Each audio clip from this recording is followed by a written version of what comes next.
Hello, everybody. Good morning, or good afternoon, good evening, whereverabouts you are. I'm just going to have a look at the chats, but I'm really just getting ready at the moment.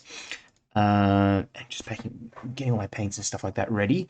Um, Welcome to the session.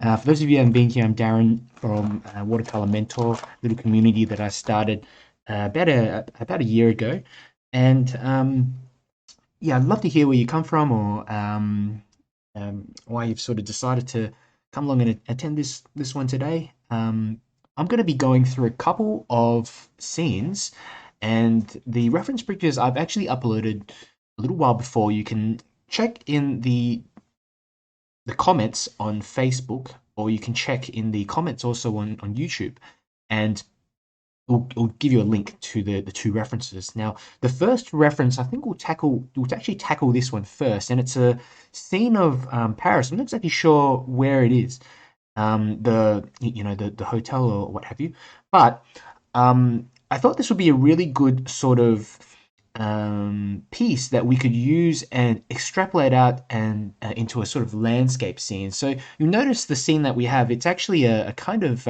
it's a portrait sort of orientation, and I've done a little sketch before of something that I tried to sketch in a little bit earlier. Just a quick kind of tonal sketch and some ideas. Got something like that.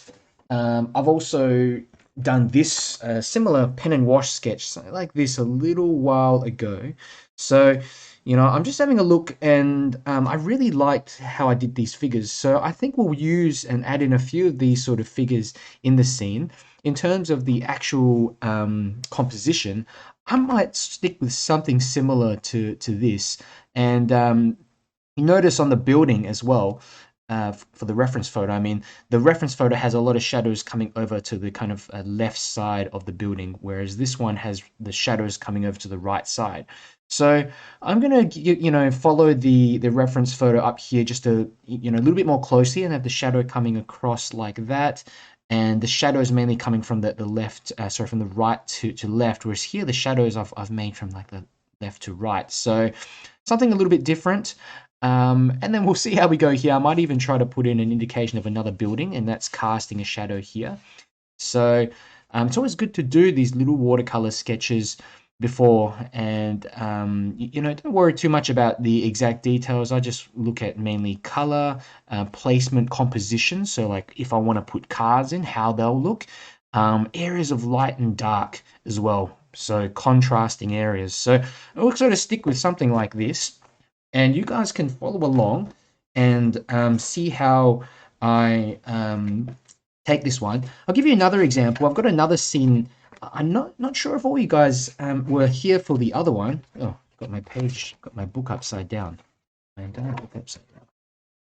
One over. So I did a scene the other day of this kind of Florence scene, and I've also done a little watercolor sketch of the same scene. So I don't know if probably it's hard to see on the camera to get it showing both. Let me just try to put it like that. Yeah. So you can also see similar technique that I've used here to just draft out the composition, and the difference between the watercolor and the line and wash as well. It's quite apparent for those of you guys wanting to try both. Initially when you go on with the pen, you have all this lovely detail, and in a way, it almost restricts you a little bit in terms of with the watercolors later, if you want to change up a building here or there. However, it does add another dimension, an illustrative kind of feel to everything. So, I think it's a good idea if you guys have time to just sort of get in a little pencil sketch and focus on the.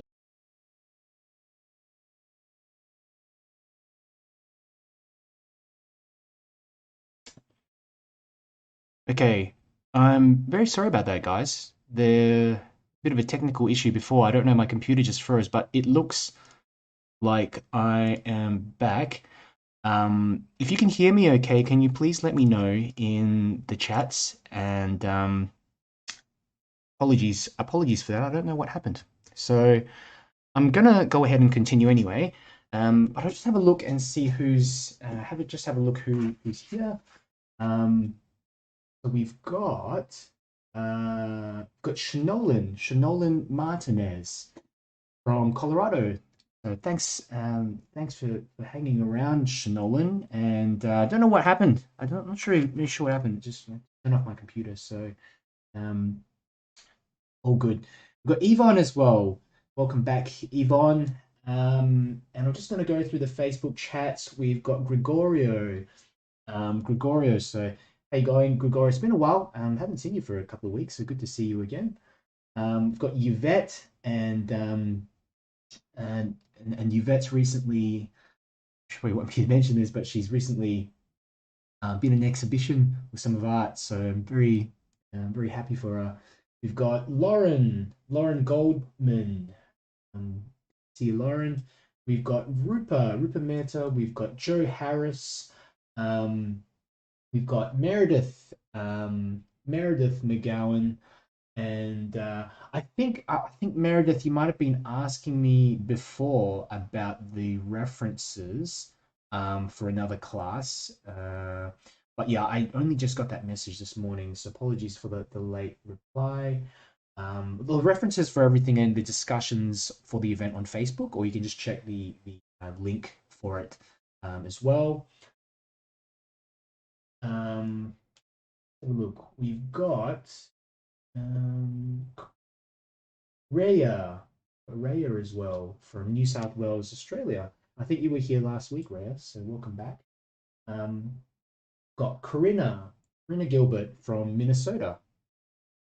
Fantastic, good to have you here. And Penny, we've got Penny and Lindsay. Looks like everyone can hear me okay. Okay, that's great. So guys, we've got Lynn again from Lemon Tree Passage, New South Wales. Great. Okay, so I think I'm safe. I think we're safe to really get started again, and I'm going to turn over to just another sheet just over here. And what we're going to do, we're going to go start straight off with getting in a bit of the horizon line. And I've got this little painting here as a general reference for me, but you can follow along. The main sort of building in here is probably the focus that I want you guys to watch out for. And we'll add in the figures and figure the rest out along the way. But the building, I know it looks in the reference photo, it's right smack bang in the middle, but I'm going to move it a little bit to the left. Because composition wise, I find a lot of the time if you put something as obvious like a big building like that right in the center of the page, it just it just looks too much. It's just smack bang in your face. Having it a little bit closer to the left or the right. You guys can also read about the rule of thirds. It's not a rule set in stone, but I do like to have areas of focus. Preferably not right in the middle. Even here with the white and the darkness here, that's a focal point. Here, there's a little focal point as well, because we've got contradicting areas of light and dark. So let's go ahead and try this out. Now, I'm using a few pens today. I've got 3. So again, like it's pretty much the same pens that I use. I've got this 0.7 Uniball liner. I've got a 0.5 over here and a 0.3 liner. So these are ink pens, and we're going to use these to get in a general outline of what's going on. So I'll probably stick with the 0.5 and the 0.7s. And if you need any help during the stream, feel free to just leave a message in the chats and I'll answer, because I know for some of you I might go a little bit quickly, or I might not explain something as well as you'd like. So feel free to just leave a comment and ask me for a little bit more elaboration if you need to. And if you're kind of watching along and you're part of any online Facebook watercolor groups and stuff like that, feel free to share the event as well in there. And it's always appreciated when I can get a few more people watching as well. But let's go ahead and get started. So if you can grab that reference, I want you to try open it up on the side of the computer, or if you've printed it off, that's even better. We want to put a bit more detail into this building.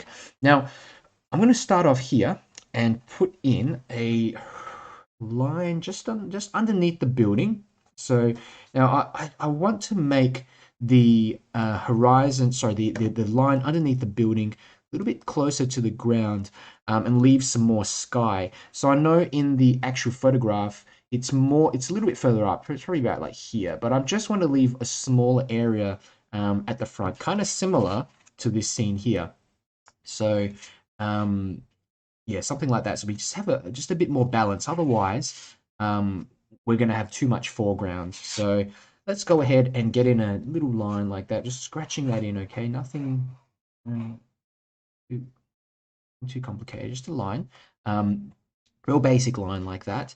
Okay, and another thing you can see is like the area actually recedes a little bit back there as well, where we've got a part of a building that pops out. Okay, and what I want to do here is I want to make sure that I've got the height of this building in before I kind of add anything else in. Okay, and the main thing is this dome. It looks like an egg. Okay, so let's draw in. I might even just put a little dot about where you want that top area of the dome to stop. Okay, so about there. Then I'm going to draw in a little outline of that dome. Okay, that. Um, okay, so something like that. That might be a bit small, but we will work it out. And I'm going to get in the side of that building and also bring this area across more to the left like this. Okay, something like that. And great. And what we can do is, again, just separate out this building. You can see there's a segment on this side, the front-facing side of the building. There's there's almost two sections. You've got a section here underneath the dome, which runs kind of to the left there, and then that just travels down like this. Okay, just a broken edged line like that, because I'm just kind of drafting out where I want everything at the moment. And then further on to the left, you've got a section which is a slightly wider than this section here. It's kind of starts off with this balcony here up the top, like that, but it kind of finishes off around here. So, we're going to have actually another section that comes down a little bit further at the back. I'm just going to make up, okay? But that's going to be the side of that building, yeah? A good thing as well, I think to put in is it looks like there's some kind of cafe or something here. There's a little bit of shade cloth or something here, which I would just try to get in like that. Something like this off to the side. And we'll make use of that later. I'm not sure exactly what I'm going to do with it, but I do like it. I do like it. And you come across, and this is just part of the road. I'm just going to outline a bit of this road. It comes in like that. It's not perfect, but just a section, like a corner section of this street. And on the ground we've got like the pedestrian crossing and things like that. We'll leave that to a bit later. I want you to focus more on the building and looking at some of the features. Now, don't worry about copying all the little features exactly. I just want you to practice on the little bits and pieces on the roof. So here, look at that. It's just it's almost like a square with a triangle attached to the back like that. That's all, something like that. This section here, right in the center, we've got actually this bit here. Let me have a look here. It actually is probably a section that runs down halfway. I'll cut this one in half. That in half. And I'm holding the pen also by the end, and that's just going to help to get a looser sort of feel in here. But you've got another section, this bit here, which is kind of like a long rectangular shape there and there, and then it just comes back behind like that. Just we got a bit kind of like that. Might swap over to a smaller pen, a 0.5 liner. This is just going to help with the detailing. So there we go. That's something. That looks like something there on the roof. This bit here kind of connects onto the dome a little, like that. Okay, and we've of course, got this dome on top. On the left here, there is another sort of, it looks like a window or something um, sticking out the top like that, similar to this one. So I'm just going to copy that kind of like that over. We've got another, what's this? Another chimney coming up like that. And coming across to this side here, I'm thinking I might actually lower the a building down, just make it kind of just lower that down a little. Um, that and just have like a smaller section of buildings here to the side. So I'm not exactly sure what I'll do for that just yet, but we'll figure it out as we go. Now we want to look at how many floors of these the buildings that there are as well. But before I do that, I'm going to go into this kind of section here and try to create a little bit of this edge of the building on that right hand side. So coming across, let's go ahead. I'm going to put in a larger building actually around about here, and just a box. Just draw that box on the side. Oops, it's actually more like this, that. And then we've got this sort of section on the side coming through like that. Better. Okay, and I'll connect this one up so that this kind of brings that across, kind of sticks out of the sky a little bit, but I'm keeping that edge a little bit jagged as well so that it's not all the same. Now the probably the hardest part of the thing to do now is really just getting in the little details, and we want to separate the floors out first. So firstly, we've got this floor at the bottom, which is the ground floor, I guess, and then there's 1, 2, 3, 4, 5. I mean, it's quite significant. So I'll go 3, so 6 floors. 1, 2, 3, 4, 5, 6, including the one on the ground. So probably the easiest thing that I could suggest doing is to start separating out the middle section. So 1, 2, 3. Yeah, so around the middle point, I'm just going to draw a line, cutting these buildings just completely in half. Okay, nothing like that. Oops, it's not exactly, but like this. And then I'm going to bring this over, coming across this side as well, over into this background building there. Okay, that's about all I'm really gonna do. The remaining sections now we can quite easily separate off into two remaining sections. So 1, 2. Okay, so we've got that middle floor here, that third floor, and then we've got the other two here, like this. So with this sort of technique, we can separate out and start planning out the structures of the floors a little bit easier. That's kind of what I do. It makes it it breaks it down so then you don't have to guess where you put all these windows and things. There's a building over here which I'm gonna actually reduce down to have a fewer, let's see, 1, 2, 3, 4, 5, maybe 5 floors, yeah. And then here at the bottom there might be a darker kind of area.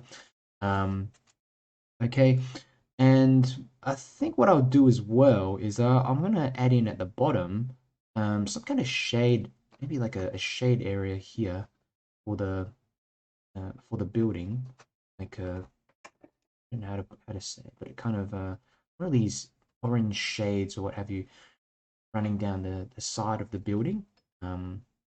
That yeah, maybe there we go.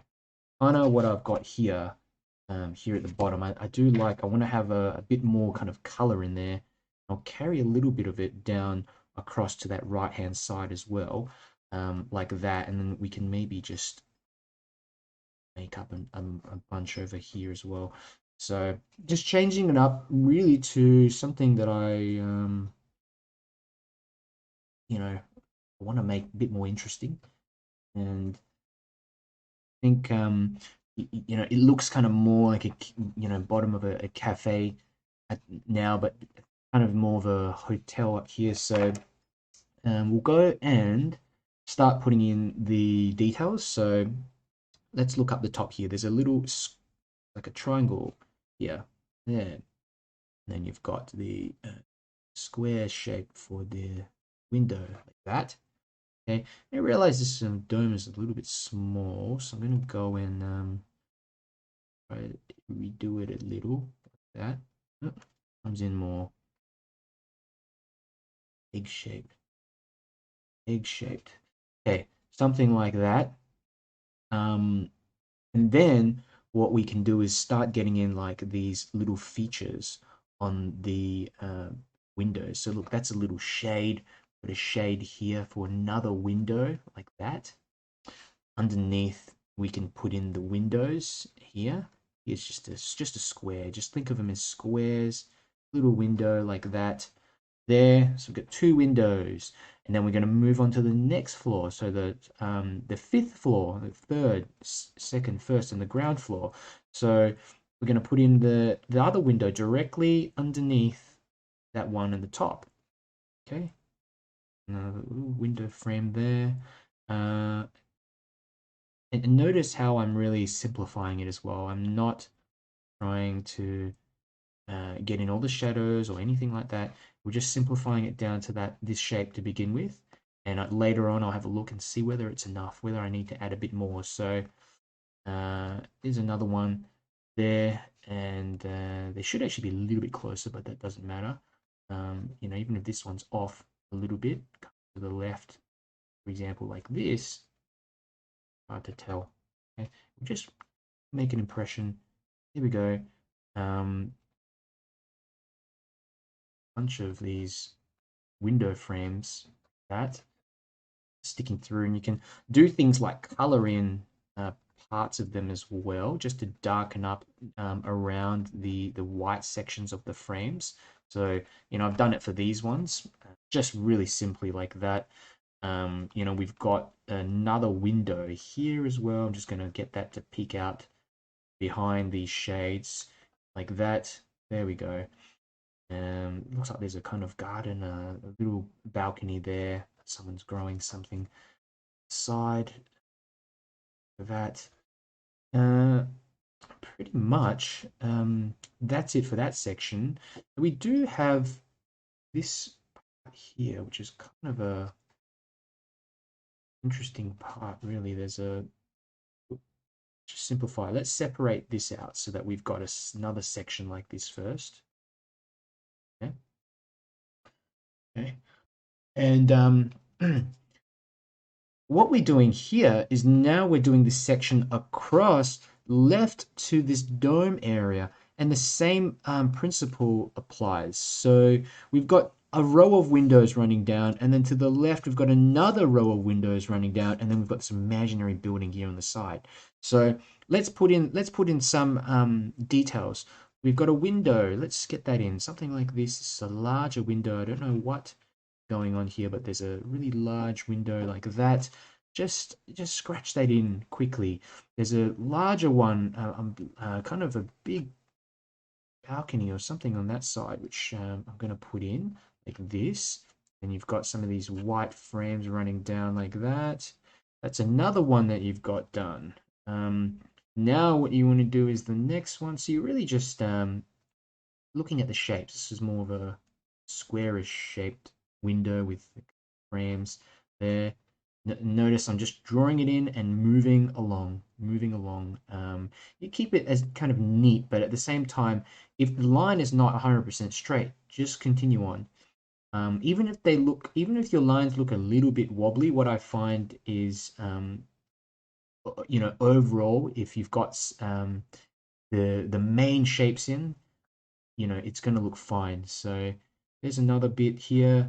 It's just that adding of detail, and then your mind will fill in the gaps. So you don't have to define everything. Otherwise, we'll be here forever. Another bit there. Look at that. There's some white window frames. A few of those frames like that. There we go. Something like that. Let's have a look on this side. This is kind of an area where we've got a lot of light being reflected onto the buildings. And I'm gonna just get into that. 1, 2, 3. Let's get in this section. Kind of disappears off. Look, yeah, disappears off there. I can sort of get in a few lines here for this one as well. That there. Let's have a look. This one here as well. This there. Or okay, excellent. So really on this side, it's I'm going to make up bits and pieces because it's really quite bright over in that section anyhow. So there's not a whole lot that we can that we need to really put in there, but I'm just putting in some sort of rectangles representing these windows. A few of them just running down the side of the buildings so that it makes sense like that. Following that perspective of the building. And the way you do it is you see here this line that's running towards the back like that. You want to make the lines of these windows running along those same kind of parallel to those lines. Yeah, there's another one. Putting the windows directly below the other ones on top, that also sort of helps to make it look more convincing. And I can even just, as we move into the distance, I find that like just scratching in a little line here or there, that can be sufficient to imply detail. The separations of the buildings as well are important. So I tend to, every now and then I'll add in a separator part way through the buildings. So, maybe here there could be a separator. That, um, that, quickly. Then I'm using a thinner pen for this, guys, so then it doesn't show up as much. Kind of illustrate or there are also these little balcony areas like this. So what I can do is just do these sort of lines like that. Okay. I'm really being quite quick with them. I don't want it to overwhelm everything, but it's up to you how much detail you want to put into these areas of the balconies and that sort of thing. But I know there's there's quite a few bits over here that we can apply as well. Let's have a look. There's a one here. There. And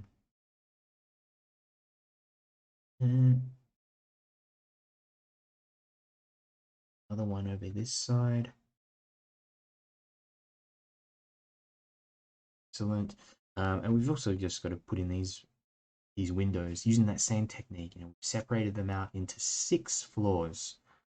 Okay, so once you've got them into the 6 floors, it becomes easy to then break down the shapes inside into smaller shapes, more manageable shapes for you. So that's the way I do it.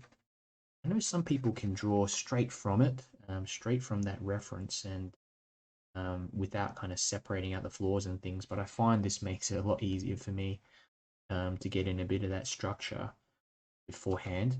It's a darker kind of window. We might have here like some type of balcony again with a bit of shrub or something growing over to the side and extending out here. This person's got bits and pieces on their balcony, so what you want to pop in there. That that should do the trick.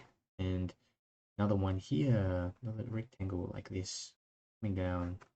There we go. Here we got another one here down this stick. Okay, put a crossbar running across that one as well. This is going to be the interesting one. I will have to make this section up. So I've got maybe a bit here. Let's put in maybe it's like another section of a window. I'm just guessing. Change up some of these shapes.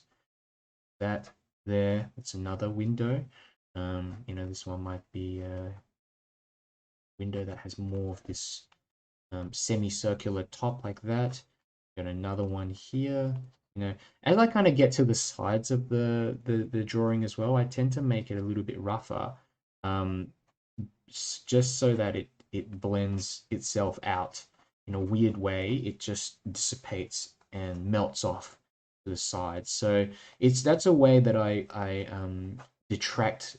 So if you don't want too much focus on certain areas, just scribble things in quickly, and it won't pop out that much. Awesome. Guys, how are you going? I might be sketching a little bit quickly, but I'm just having a look at the chats. Let me know how you're doing. Are you keeping up okay? And is it making sense? Is everything making sense so far? Um, we've got Doris again from Hong Kong. Good to see you, Doris. And V. V, looks like you're late. That's okay. You can always catch up. You can always catch up a little bit later. I'm not sure what you're in at the moment, but I'm sort of slowing. I'm trying to slow down a little bit too. Um, another thing, another thing you can do is on YouTube you can alter the speed of the video, so you can change it to 0.5. You can increase the speed as well, especially if you're watching later. You can increase the speed of the video if I'm going too slow.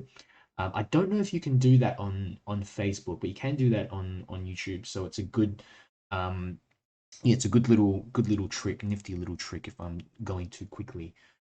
So V's saying, loving this building with the curves. Yeah, it's fantastic. And like I don't know what it is, but I've told a lot of you before, I'm just obsessed with drawing buildings.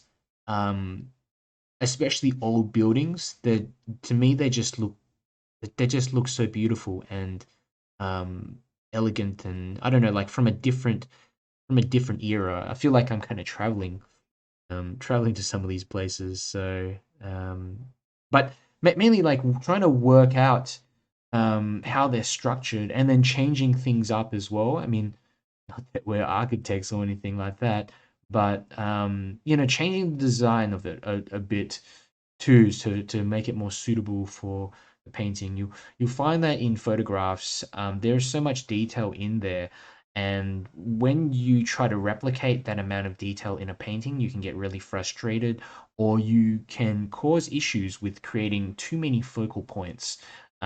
So here in this area, I've made it really quite basic for that reason, and then more complicated here. And obviously, what we can do, you can also just draw in some more details as time goes by. It's not even 100% finished yet, but you notice this area certainly draws a lot more attention than this area here. But the contrast between the detailed areas and the simplified areas, it it just looks a lot better in my opinion. Creates some areas of focus.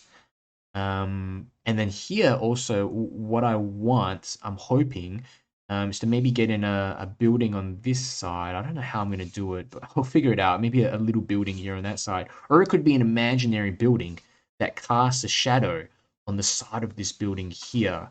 And I want that shadow to show up pretty obviously. So having a bit of less detail with the pen, I think, will accomplish that. So we'll see how we go. Let's have a look. I'm going to put in a bit more of this little shade on this side. Jittery. There's a bit of, I sort of move my pen around and almost I put it like purposely just jitter the pen around at times. When I've got a line that looks too straight, I'll automatically start wiggling the pen around. It's kind of like almost like a pattern interrupt type of thing. I don't want to make it all too neat and tidy, and then for me, I start to zone out little bits of squiggles and things. I mean, this could indicate the flutter of the shades and the wind, or something like that. But it's just my kind of style, and you'll find a way. You'll find with yourself what works for you and what level of detail complexity you, what you like essentially. So um, let's just having a look if there's any more chats. Having a look. Rupa, okay. Rupa, California, looking forward to another wonderful tutorial coming up. Rupa, you've been here since probably one of the first lives that I've done. Bronwyn from Sydney, good to see you again, Bronwyn. Linda Schetzer, hi Darren, thanks for doing the sketch in ink. So often I cannot see the marks when you draw in pencil. Yeah, that's one of those things that it's one of those things with the pencil people often remark about because on the camera it's very difficult to see. Yeah, certainly very difficult to see what's going on a lot of the time um, with the pencil. It's yeah, just part of using it. It's but um, another thing, you know, drawing with the pen, it's a bit more difficult because you're having to try to get those marks in pretty correct the first time round. And the way that I circumvent, you know, making the obvious errors is to do that process that I mentioned in the beginning, the separation of shapes, the measuring. When I look at this big shape of the building, mark the bottom, mark the top, mark the side, mark where it finishes, and then we'll go in and we'll look at the floors. How many floors are there? Is there a way to separate out those 6 floors easily? And we look at the way that we can separate it halfway like this, and then that we can from there, from the halfway point, we can separate the 2 remaining portions into 3 parts quite easily.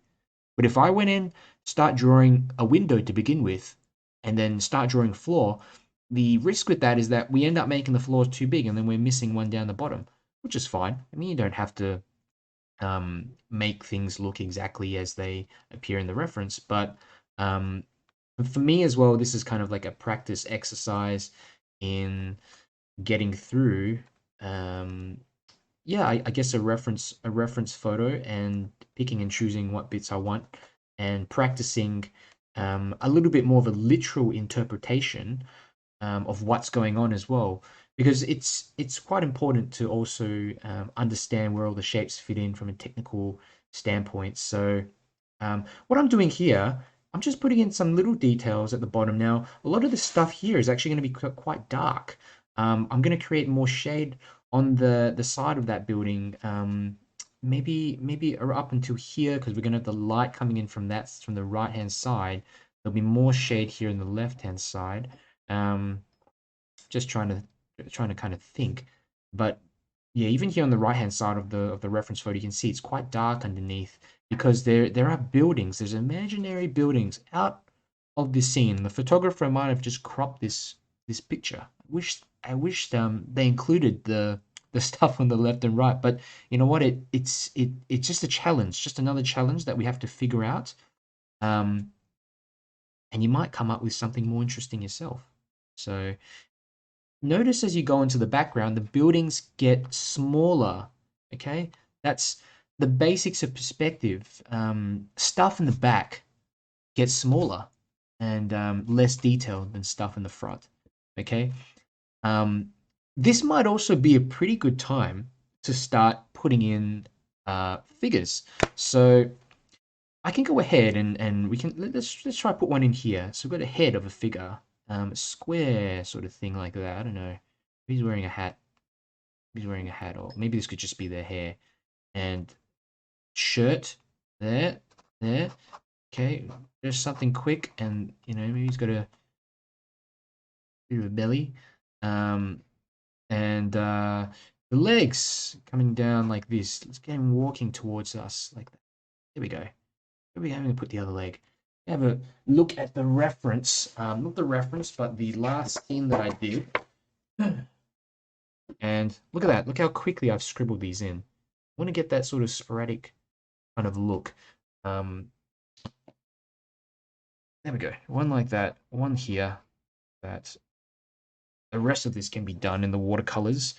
Another thing you might want to do as well is get the arm in here. That's just a hand. Another hand at the back here. There, put the thumb. You kind of get the thumbs to come in here closer to the body, and then the hand to the side, but the thumbs facing inwards like that. This guy's just walking towards us, but we can have, for example, another figure here and another one here, because this is, after all, some type of crossing. But I really don't, I really don't feel like getting too much here in the ground. If I do that, I might get it in with the watercolors and just cut around. But if I start drawing in the crossing, I think that would be a little bit too much. Just a little bit too much. So another thing that we can do, we've got cars here. We've got cars, and there is actually one maybe here. Let's have a look. Where can we put the car? Yeah, let's put one here. So just the I'm just thinking of how to explain this to you guys to make it more simplified. Um, Tanya W's got a question. Lazily watching from my bed this morning, looking fantastic so far. Must be Tanya Wick. So do you have a tutorial focused on figures? I don't have a specific tutorial on figures, no, but it could be something that I cover later. I have done that. I've talked about figures and drawn figures in a previous I can't remember which live it was. It was one of my original lives, and I did an introduction, about 15 to 30-minute introduction on how to draw figures, how to more paint figures and in different positions. So, if you guys would like that, or if you find that useful for next time, I can, do another quick introduction as well. The main thing you want to look at is the proportions of the figures are quite important. So you've got the head should fit into the entire length of the figure around 7.5 to 8 times. Can you do that by just drawing little lines across like that? Initially, I wouldn't. Like, you can try that sort of exercise, drawing the lines and getting those 7.5 heads in for the whole length. After a while, though, you realize, um, as long as you get it approximately right, you're fine. I mean, and the proportions vary as well. For children, you'll find that their heads are a lot bigger and disproportionate to the rest of their body. So they've got big heads and short little bodies. And then even in adults, everyone comes in all shapes and sizes. So if you follow that sort of rule for everything, sometimes the figures end up looking a little bit boring. So I at times I just kind of wing it, to be honest with you, and just for this one here, I think, okay, that's about the right length of the body. That looks okay. Put a leg coming in like that, then a leg like this going out towards the back, something like that. Walking in this direction, and this can be an arm, and here this can be also an arm. There could be a bag or something that they're carrying on the side. Oops, bit big bag, but that's okay. And I'll get in a bit of hair coming towards the side like that. So it looks like the side of their head's showing. The tilt of the body as well indicates where they're moving. So the head's tilted forwards here, and it's off balance. So it looks like they're going to take another step because, yeah. So that's sort of a way that we can get in these figures. And I'll do another one here to show you. This one might be just walking almost into the scene.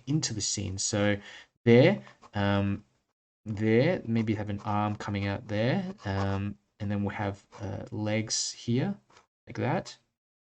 And where we this one here could be just coming out like that towards the back. So this figure is now moving into the scene, okay?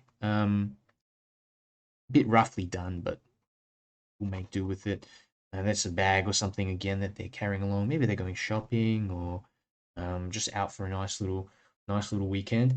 And we can now get in a larger. Let's try to get in a big figure here. Look at that. It's the head. I've done that head almost 2 to 3 times the size of the other ones, but I've put the head on the same area of the horizon line so that I can imply a flat, a sort of flat area. Another thing I might want to do is put in a car or something here. There, that's the windscreen, and then the bottom of the car like that. Okay, bit of that shadow underneath the car. It's there. That can be a car.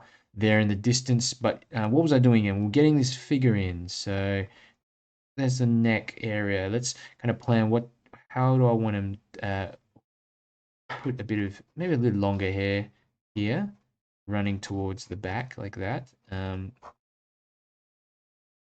There, there, the sleeves of the shirt, this, there, um, arm coming out to the front like this. It's very, very, very, very rough guide, really, guys. This arm sort of in the back there, and the legs will be here. Okay, they come out of the scene. All right, probably not the best. They come out of the scene, but the head's around the same spot, as you can see. Okay, so I'm just thinking what else we can do to sort of increase the detail in this figure. I just try to put in a bit of the face, a bit more of that facial, the details and things. Maybe the person may have a, let me think, what could we have? Maybe like a sling here or something like that, and there's like a bag here on the side. Might be carrying something here, like a bag. Kind of getting really close to the end of the last bit of the page here on the side, but I'm trying to sort of fill in some of these gaps, make it look more joined, and have all these figures join onto each other. It's great to do. And thinking, do we get another car in here?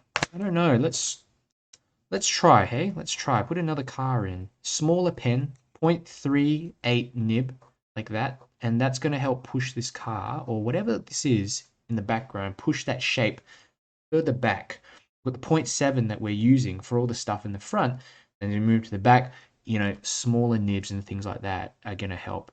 And even for this building here, I'm not really looking at the reference, but I'm going to separate this building into little floors. Okay, let's maybe try a few floors like that. There, there, there. The broken line in sections. Here we go. There we go. And we're going to put in a few little vertical lines. Just little vertical lines like this. And squiggly lines. These are 0.6, sorry, 0.38, this pen I'm using. Really small pen. There's not... it's just something on top of this building. I don't know what it is, but it's another block. I don't know what it is, but it's another block that sits on top of this block. It's the only way. That's what I look at. It takes a while to train yourself to see these things as more shapes, rather than the buildings. Funny way, it's your brain interprets it as all this complexity, but to see things simply, um, I guess almost like a child. It takes effort. Um, I don't think I said that. I think that might have been a Picasso thing. But you see a lot of painters, they start off with such complexity and technical finesse in their work, and then they kind of revert back to really abstract shapes. But even the abstract art has structure to it and brilliant composition and shapes. So the stuff you learn here is going to help you for whatever kind of art that you do. I think having a technical basis to things, a certain level of technical, um, uh, you know, basis to things will help you go a long way. So I was thinking what to put here. I know there is a, could be a shop or something here, but I'm just thinking, how can I get this in with how can I get this one in? Something like that, indicating the, like a shop front or like a cafe or something. I don't really want to put in chairs or things like that here. Or do I? Put in a table. That. See how that goes. Could have a chair. Hard to imagine how am I going to put this one in? A chair like that. It's so loose. I was actually trying to get in a figure here to walk into this section. So we'll go over that top of it like that and walk in here. Yeah. Let's shake the head. Yep. Okay. This figure's a little bit on a funny angle. I've done this one a bit strangely, but I might shift the head over kind of there. That's okay. Make do. Like it looks like it's about to fall over. So the slope of how this leg, because he's kind of like facing, there's a slope. He's kind of sloping to the left. This leg should be a little bit further up the front here. So if I draw it in, let's try here. Draw it in here. That looks a little bit better. But now it's almost too much. Yeah. So you could almost imagine, from what I'm doing here, it almost looks like there's two people overlapped with each other, and I didn't kind of plan to do that. Okay. Put in some. Let's put in this car. Let's put in this car there. Yeah, just rooftop like that. Comes down. There's a windscreen like that. Look at that. And then the front of the car here, just this little bit there, and the lights. Head the lights at the front, and look at the bit at the bottom there. We've got a wheel round about here, there. Then we've got a wheel here, the back end of the car, like this. Okay. Oops. And it's not perfect, certainly not perfect, but it looks like a car, doesn't it? Here we go. Join that up. It's a box. It's a box on wheels. Almost. Looks a bit better than a box. Okay. There we go. There's a car, and we got a bit of that other wheel showing underneath, a bit of this back wheel there showing as well. This is great, a great little opportunity later for us to put in some dark shadows underneath the car. I also think another one here would be nice. So we'll put in a bit of the rooftop and a bit of this, what do you call it, the windscreen there. And then we've got in a couple of lights here. Bring that down like that. And a wheel here. It's kind of turning the corner, this car. It's turning the corner. But a lot of it disappears behind that figure there. Okay? Scribble that in. That it looks like a car, doesn't it? It looks like a car. I think it does anyway. There's another one. And what else do we have here? It's kind of a bit bare, isn't it? We're looking around. There's things that we can add in. Here, look at that. So maybe some doorways or some signs. Just guesswork. Could be a sign there. There could be bits and pieces. There could even be some small figures walking in the distance like that. Little ones here. Just are off in the distance. As you move further away, you get real small. That very little detail. Okay, there, two smaller ones. There's maybe another one here too. And look at the car as well. So around that area, the car, and they should be a little bit taller than the cars as well. See, this one's too small, or this car could be really close. Do you feel like I need another something, a little something in this section? Need another something here. We have the shadow running across. We have the shadow running across, and the good thing about this shadow is that it's going to bisect this figure, and so we have a bit of light and a bit of shade there. I think, should we leave this area? It's always the $1,000,000 question. I'm wondering, should I leave an area or should I continue along with it? Having a look. Let's have a look at the comments. So V saying, give that person a bike he's holding up to hop on.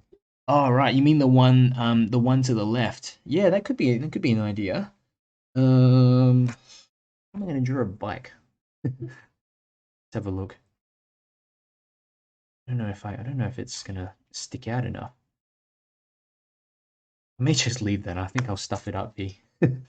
um, Nikki. Hey, Nikki. Good to see you. Painting with Myrtle's here again. Morning, Myrtle, and good to see you again.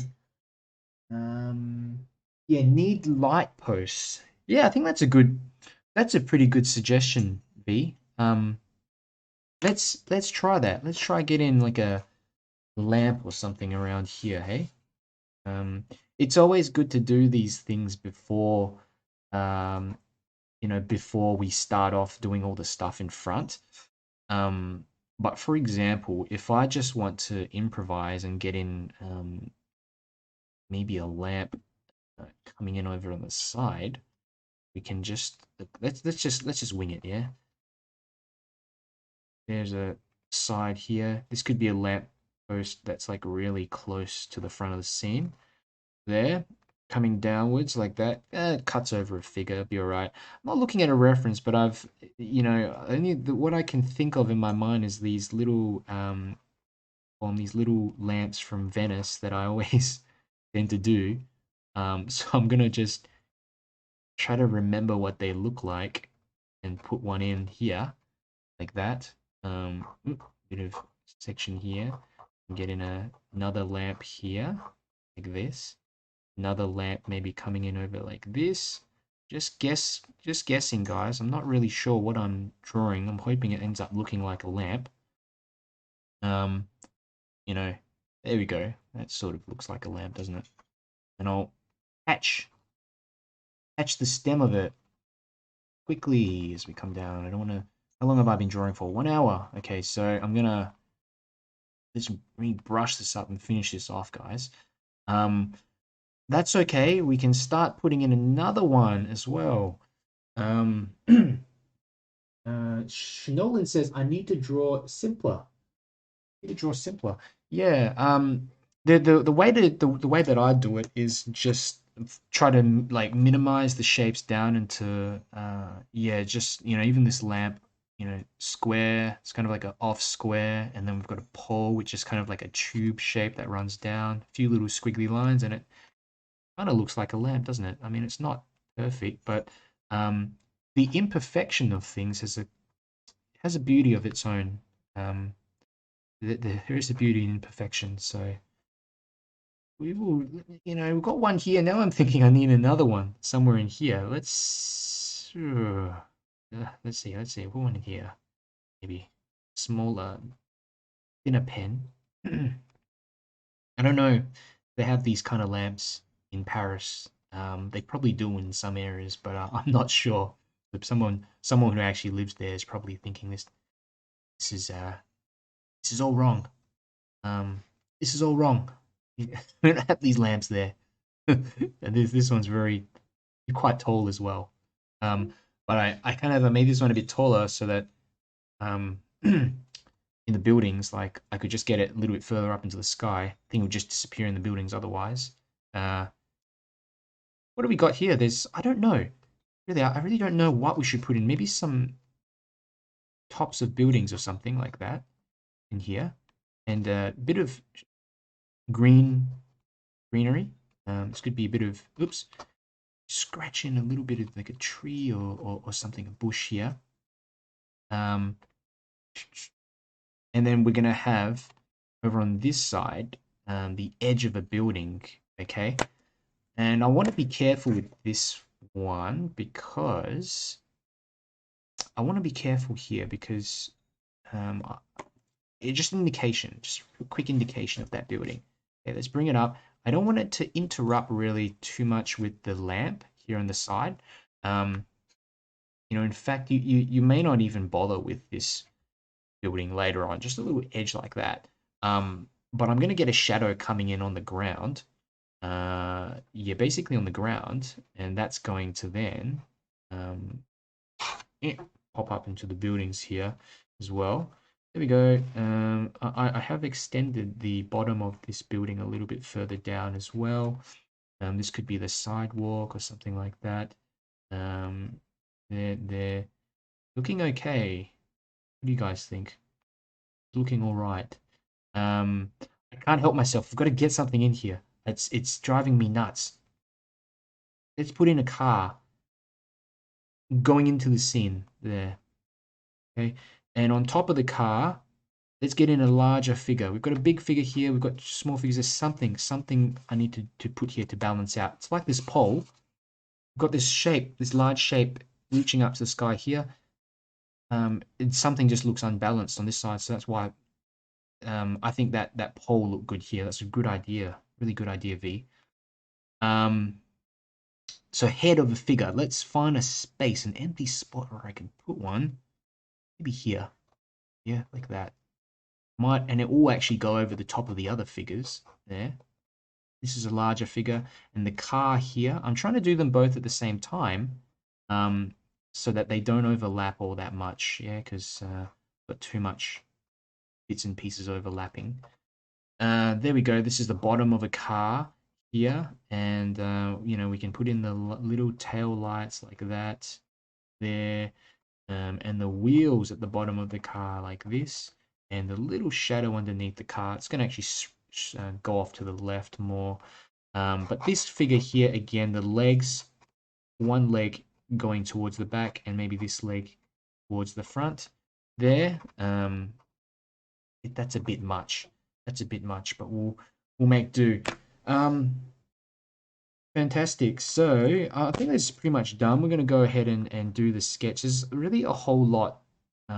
There's so much that you can continue doing here, and the temptation is just to keep on going, and you know, I have to actually stop myself on my own. If left to my own devices, I would be here for a lot longer. Another thing, actually, a little suggestion I may give to you guys is this building. You will notice there are some like horizontal lines running across, indicating the structure of the building. You can see it very closely, just like that, and I like that. So I'm going to put some of these in, just like that. Okay. Careful to cut around the windows, and I'm turning the pen kind of on the side as well. By doing that, I'm getting in a really light sort of etching mark through there. You'll find that even on some of the blocks here, there's this same thing. I don't know what it is. It's this sort of the block pattern running across there. Take your time to get those lines in. That you know, it happens again on this building. It's kind of these horizontal lines. Look real closely, something like that. But having one in the middle where there's none, I think that would be okay. So that there's a difference. You know, this one may do with a better separator like that. Yeah. You know, there's even areas of balconies and things that I haven't drawn in, but I think that will do it. I think that will do it. Before I go overboard, and so let's go ahead and start painting this one. And I've got my palette here over on the side. And there's a comment on YouTube from Nikki. So Nikki says, I need to work on my people. They never come out right. Yeah, the best way to do it is, yeah, just to take a bit of scrap paper out and just draw figures. And kind of what I'm doing here. Also have some references. If you just search for crowds of people, just in Google search or whatever, crowds of people, and then you can just start drawing them over and over again. And then it gets to a point where you can kind of improvise them and figure out how to create some general figures in all your paintings and drawings. So let's go ahead and get started. So here's my palette, so you guys can see a little bit more of what I'm doing. And what we'll do firstly is get in the light wash of color that goes through all the buildings. Okay, I've got a large, not a large mop brush, just a normal kind of mop brush, and I'm picking up a bit of this yellow, Naples yellow, okay? Drop a bit of that in, and a bit of the yellow ochre as well through here. Remember, we're keeping this like fairly light as well, okay? There, and also another thing that you might want to do is like preserve some of the color, the lighter areas on the windows. So for example here, right, I'm going to leave that window out and continue on down like that. This brush has got a bit too much kind of gray or something in it from before. There, you know, I might leave the whites on top of those like that, just to, you know, imply more of a bit of a light source coming from the right too. And another thing, you know, when you leave the windows lighter, you can actually put in some other color, a bit of blue in there that shows the reflection of the sky. And you might not think it makes a huge difference, but it actually, when you've got all this yellow stuff in the background, you just put in some blue in there, it really pops, really makes it pop. So let's you know, let's go through. This is a bit of burnt sienna here, yeah, like that. Um, Remember, we're not trying to, you know, we're not trying to get in any shadows or anything like that yet. We're just getting in a light wash of color, like I always say. Treat it as a background wash. We're painting the light. That's all we're trying to do. The light, the most important part, really, of a watercolor painting. In my opinion, this first wash here, um, it's so crucial that you um, get this one with the right light sort of tones running through here. So then we can go in with the darks and it all makes sense. Careful with the green as well. A bit of the green here for the trees. You tend to make everything else green if you're not careful. Just really washing out that brush. You know, if you feel like the building's also just lacking a bit of, you know, they're looking a bit lethargic, you can drop in a bit of yellow. This is a bit of lemon yellow. We can use 𝗙𝗏𝗡𝗅𝗔𝗟. Okay, tiny bit of that running through like that. There. Brighten that side of the building up a little bit and make it look less sort of lethargic. Right. These buildings here on the side, we've got, again, this kind of yellowish color, and I'm just gonna paint all of that in with a few marks on the paper, just like that, real quick. There, just going through. The shades, I really like these shades. Let's go in with a nice dark red there, maybe some orange in there too, like that. Yeah, let that spread into everything, like that. Bit more yellow here for these buildings on the side, like that. Just a little indication that, there we go. Not going to go into it too much. Yeah, just drop in as much kind of paint as you want in terms of the warm colors while you can. This section below, I'm going to also paint in a slightly darker color. Now this, remember, this is going to be pretty dark once we go in with, once we go in with the dark colors. So I just want to carry that wash down so that it's not by itself. And then the ground, a little bit of Naples yellow, maybe some of this brighter kind of yellow as well, 𝗙𝗏𝗡𝗅𝗔𝗟 yellow, and let's drop that into the ground like this. There, maybe some more neutral, a little bit of neutral tint in there as well. There we go, just cut around and we're joining everything up so that this mix just carries itself down the page like that. Again, brighten it up with a bit of yellow if you want some more, a bit more saturation in there. It's up to you, really up to you. There. I do find like when I come into the foreground, I add in a bit more, little teeny bit more color, and what I'll do is later we can do that with actually the shadows, with the big shadow that comes across. So I want to get a sharper looking shadow. Um, Normally for these foreground shadows, I'll actually uh, do them around about now so that it bleeds in a bit to this wash. The reason why I do that is so that it doesn't look too obvious, but I want to try a sharper shadow this time around. For the sky wash, I'm going to be using a large brush here. This is just a 3/4 inch flat brush. And whoops, just before I forget, I just want to get in a little bit of color for the lamps, bit of yellow, just a tiny bit like that. Oops, that's too saturated, something like this. Sometimes it turns green if you're not careful. Later, I'll paint this bit in um, for the last bit, so give it a bit of time to dry there on the side. This is just some cerulean blue I've picked up, and with this larger flat brush, you can go ahead and cut around the buildings in shapes like that. Okay, oops, this is another lamp. Forgotten to get in some color for that one, but that's okay. Just cut around those shapes. Remembering to keep it very light, especially as you get down further towards the foreground.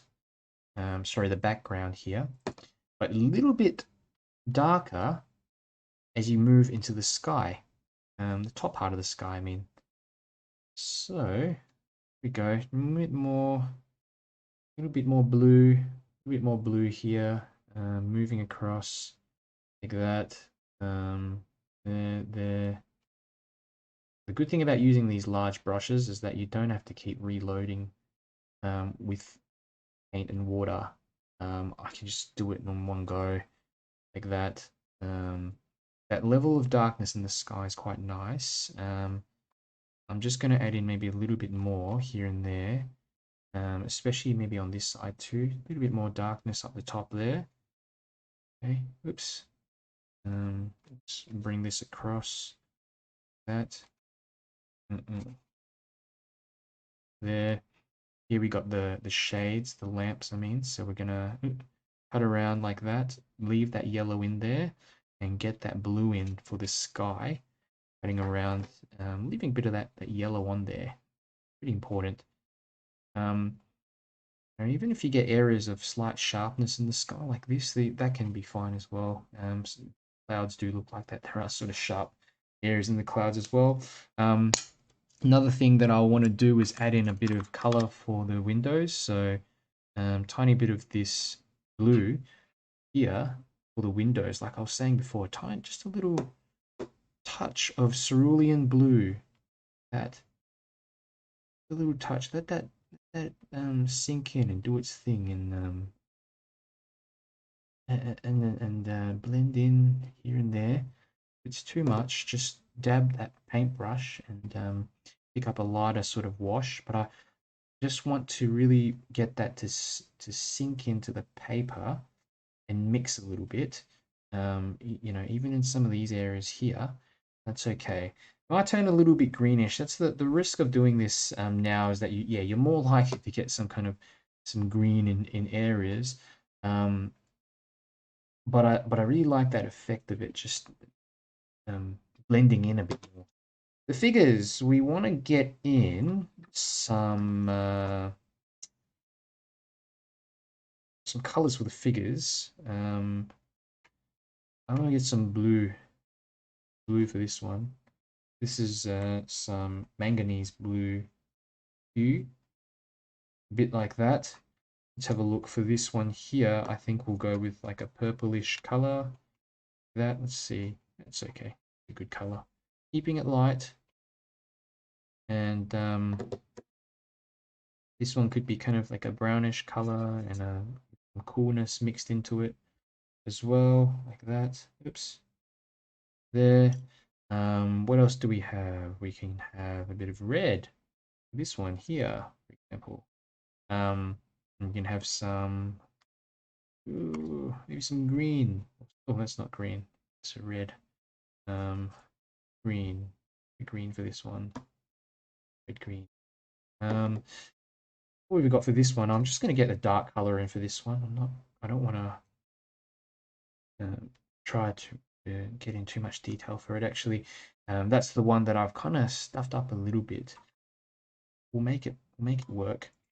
Blue car here, a bit of cerulean blue, like that, running through. I'm just going to color that whole car in, like that.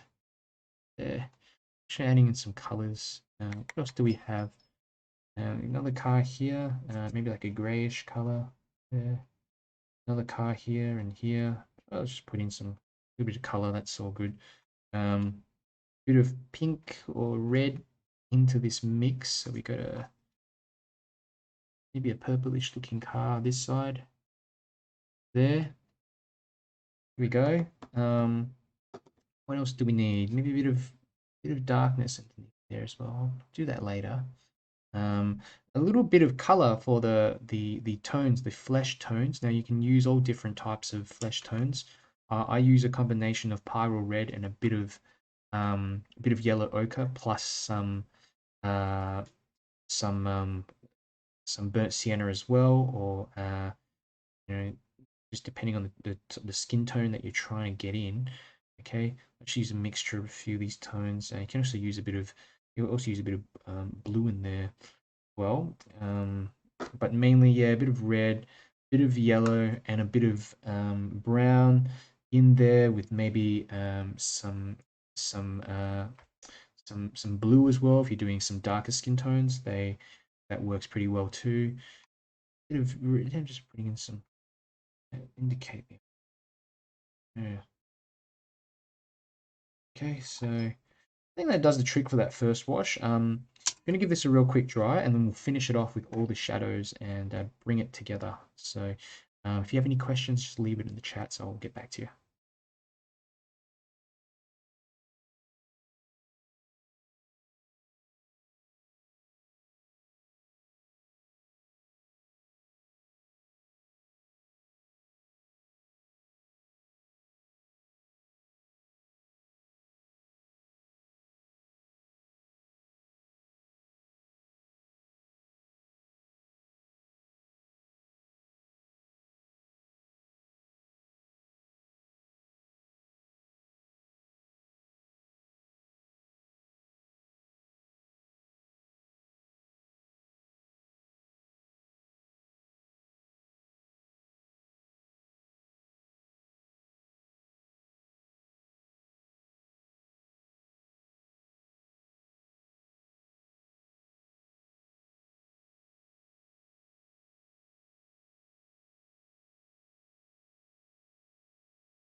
Okay, all dried, and there's a question from V. So V says, I'm still making the people.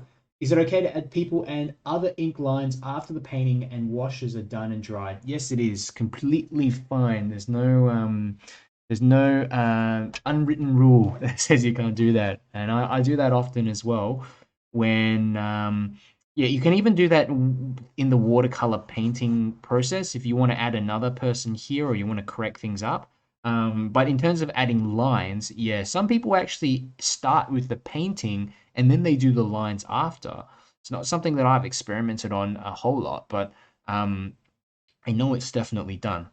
So hope that answers your question, V, and I will continue on and get to the most fun part of the painting, the part that I really love the most, and that's getting in shadows.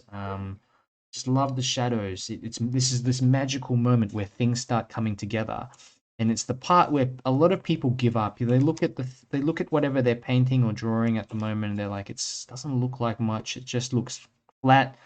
That's because we haven't got those shadows in yet. So I'm mixing up a cooler colored shadow. I've got ultramarine, and I'm running out of ultramarine actually. I've just I use up, I go through my blues like crazy because I don't know, I really emphasize the darks and things in my paintings.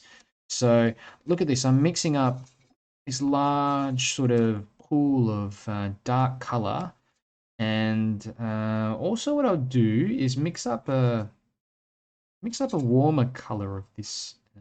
We'll get some ultramarine and mix it with some raw umber and ultramarine.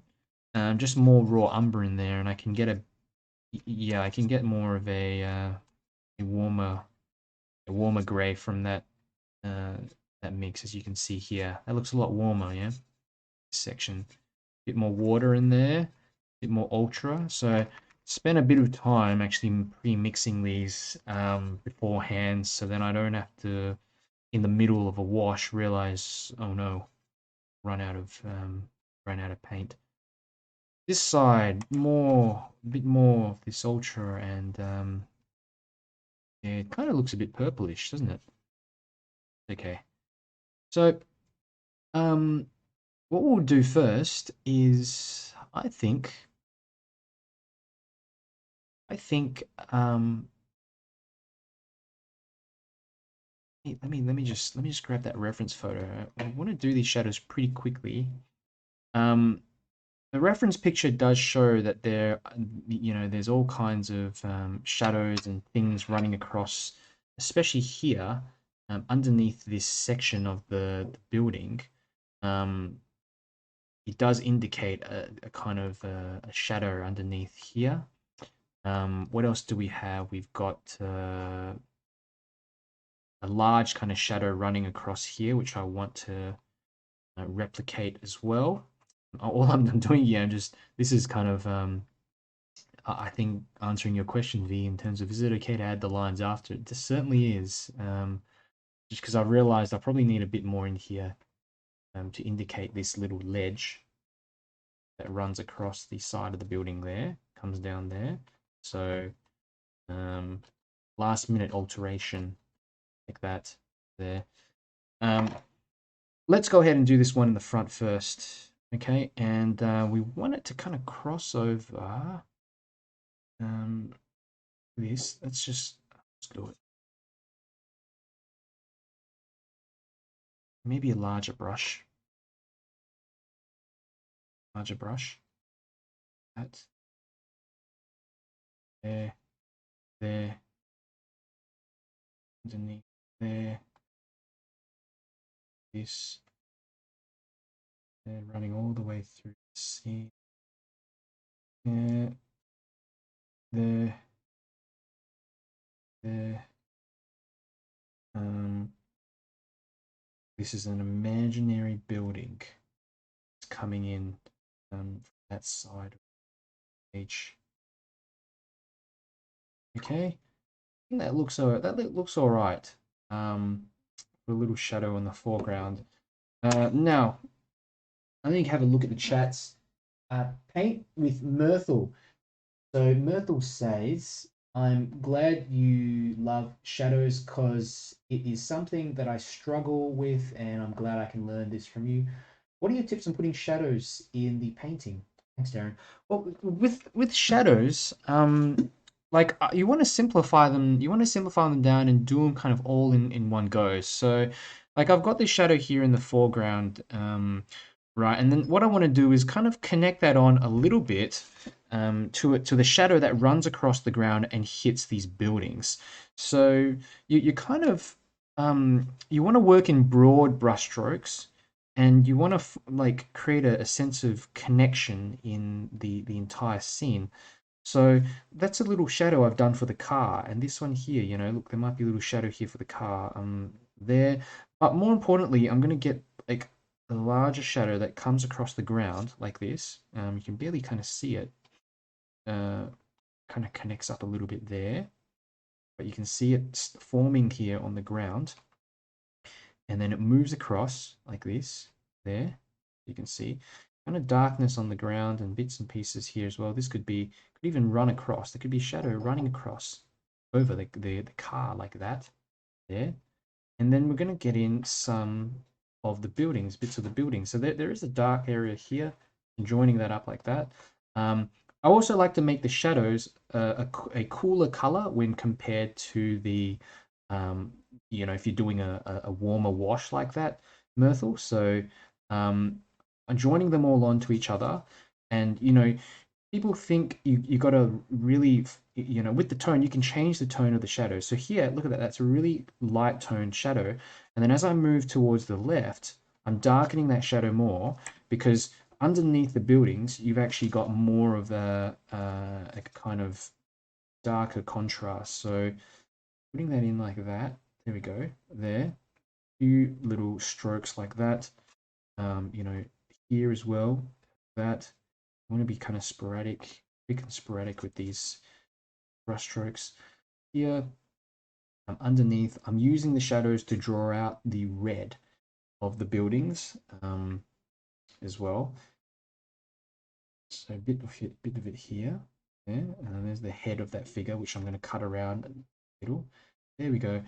Cutting around there. The main thing is I just want to leave the nice kind of red color of these shades on top like that, and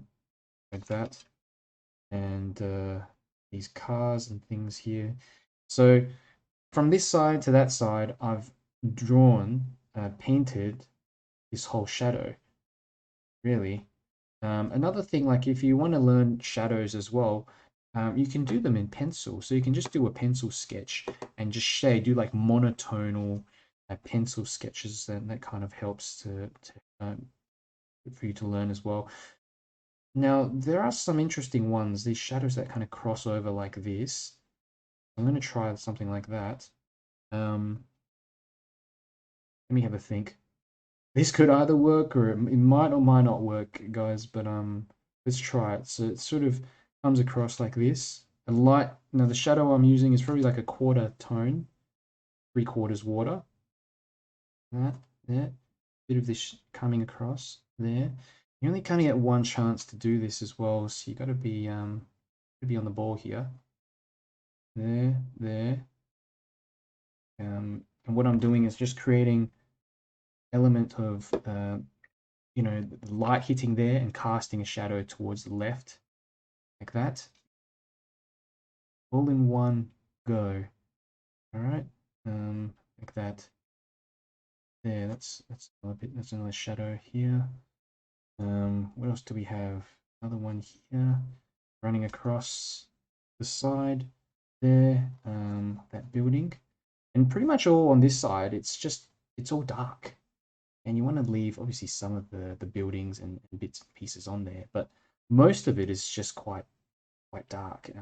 You can leave some highlights here and there. Another thing I want to do is just underneath some of these balconies, there's a bit of shadow like this, and a bit of that there. Here as well, I'm going to have to go in. A little bit of shadow there. Joins on here. The whole thing, like my aim here is just to get in all these shadows in one connected shape. Okay, and even they kind of mix in with the shadow beneath the darker section there. Just let them mix in. On each floor as well, you'll notice there are tiny shadows underneath the windows and things like that. So that's what I like to indicate as well. Just a bit of that connecting onto the right side of the building. That's how you connect the two sides onto each other, like that. And I think that kind of looks all right. It looks all right at the moment. I'll keep on going and we'll see how it plays out. Yeah. Because I'm just making a lot of this up. Like it's not even like I'm taking the general bits and pieces from the reference, but also here underneath I'm just making that up as well. You might have shadows which are too harsh. You might think over here, for example, you might want to soften a section, wet the paintbrush, and touch and that will soften that shadow. We can do it here as well. Touch here with a little bit of water. Dry off that paintbrush and touch here. That edge will then kind of disappear a little bit, and you get a softer shadow. That don't fiddle too much. Just touch it like that, and then it will dissipate in there, and it will look a bit more subdued. But again, having a combination of subdued shadows and some soft shadows, it looks best when you have both. So here, look at some sharp ones here, here, especially. Really though, I should probably have another one running through there, like this somewhere. Just running downwards real quickly. Sort of makes sense because there's a ledge here. Okay, continue on there, just, this whole left side of the building, it's all kind of dark, but you're leaving, see, little areas of yellow there where we indicate the light catching on to things, right? And you might not even want to get rid of all that red. There's nice red bits here. I want to leave some of that there. Because then when you go over the painting with this color, with this generic dark sort of color that I'm using, what happens is that it ends up dulling everything down at times. So I will add some more darkness in here too, just to create a bit more interest in sections, like that. Just very subtle, bit like that here. The shadow's not all going to be exactly consistent, right? There, look at this side here. I'm just really quickly getting those in like that. You get some dry brush. Love that stuff. Bit of dry brush, just leave it. Just let it do its thing. Especially here on the edge of the page. I'm not really going to define that a lot. Because again, we're at the edge of the page. We don't want the eye to focus, the viewer's eye to sort of focus in that region. Well, you might want to, but I don't. So I don't want to detail that section. A little bit of dry brush there, it just sort of feathers it off to the distance like that. Do the same here. Look at that, just little indication here. Every time you have a ledge, there'll be a little shadow running underneath that ledge, same as underneath the windows like that. But the biggest mistake you can make at this stage is to get rid of this yellow here. Make sure that you leave the yellow on this side of the buildings. Whatever you do, because it's so tempting. For me, I had very little self-control when I started painting in watercolors, and I would just paint everything in. I would just and I'd leave. I wouldn't be able to keep that light. So it's so important to keep that in.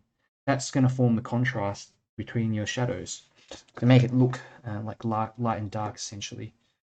Okay.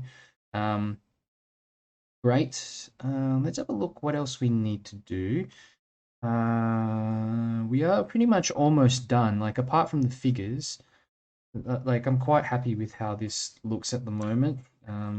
But for the figures, like here, I'm hoping this area is dried a bit. Otherwise, I'll give it a quick dry later. I'm using neutral tint, pure neutral tint, and I'm going to bring out some shadows, little shadows on the car. This underneath the car, there, yeah. Let's drop in a bit of that underneath like that. Yeah, carrying across to the back.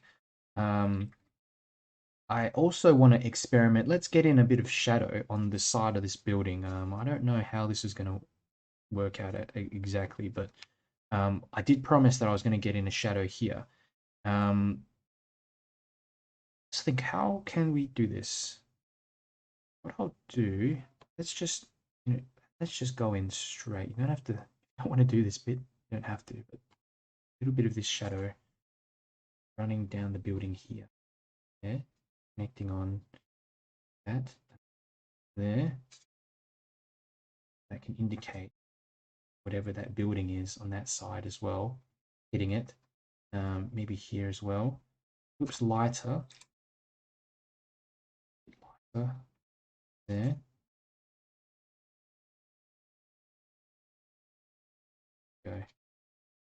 makes a bit more sense now. Good, good. And what were we doing before? The shadows of the cars. So a little bit of darkness underneath the vehicles like that. You know, this car might even have the shadow just go even further to the left, like that. Much. The lamp, get in a darker section like this, running all the way down. Just color it in. This, and when it hits there, you might even want to outline bits and pieces, darken the top of the lamp as well, detail that a little like this, a few minimal brush strokes, minimal as in like just a few little indications like that, and then leave it once it starts looking okay. That's another one there. Probably went overboard actually with it. Take a look. What else can we do? Shadows for the figure on the left here. There's a shadow that just runs kind of like this there. You know, part of this shop as well, there is darkness in there. Even with these shops and things, you know, you can also darken further down if you feel that the area inside is just not reading dark enough for your kind of your liking. So, you know, I'm going through and I'm going to do this again, just in some areas, but not all areas. I often do this. Okay. Hopefully this will dry off a tad lighter. Okay, but I just wanted to emphasize those shadows underneath more. Some shadows for these figures. This, join them up with the legs here, just like that. There, moving towards the left. Doing these pretty quick. And this one here, you know, we can also go back into the figures and get in some colors and stuff like that. I'm just going to get in the legs to connect on with the shadows. This simplify this down more. Also, people are going to have a kind of bit of darkness on the left side of their bodies as well. And that light source from the right. So I'm just going to apply this a bit more. Even on the shirt of this fella here, bit of color on the left side there, like that. Bit of scribble in that sort of section, like that. Let's get in a bit of hair. I'm going to put in some darkness on top of the heads of some of these figures. We'll leave this one white. Could be like a hat that that person's wearing. So just a slight darkness on top of the heads. I'm finding that's going to help. Patricia usually says I only do male figures, and let's make this one a bit different. Go change them up so that they look a bit more varied. Some little birds here in the sky, just like this. You know, I flicked a bit of paint on here accidentally, and that's why I'm also going to turn those into some imaginary birds. That little white highlights as well, they tend to look good if you turn them into birds. That yeah. Maybe a few up at the top here as well, because just want a bit of sharpness on in the sky in some areas. Bigger bird up the top. Don't overdo it though. And notice like I'm just doing this quite quickly as well. The faster you do it, times the better it looks. There we go. Got a few little ones there. That lamp looks alright. I should have done that. I think we are pretty much. There was something else that I wanted to do, but I can't really remember. Okay, I know now. There's some perspective lines, some little perspective lines on the ground. I'm just seeing how dry the paper is. Let me try this.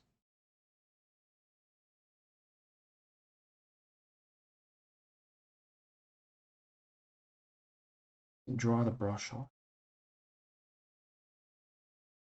Very light sort of line running across into here. Oops, further in there actually. Just little lines directing the eye into this area of the scene. Another one here. The ground. Yeah, yeah, yeah, yeah. That. They're slightly off. They should be more sort of going into that section there, but it's possible.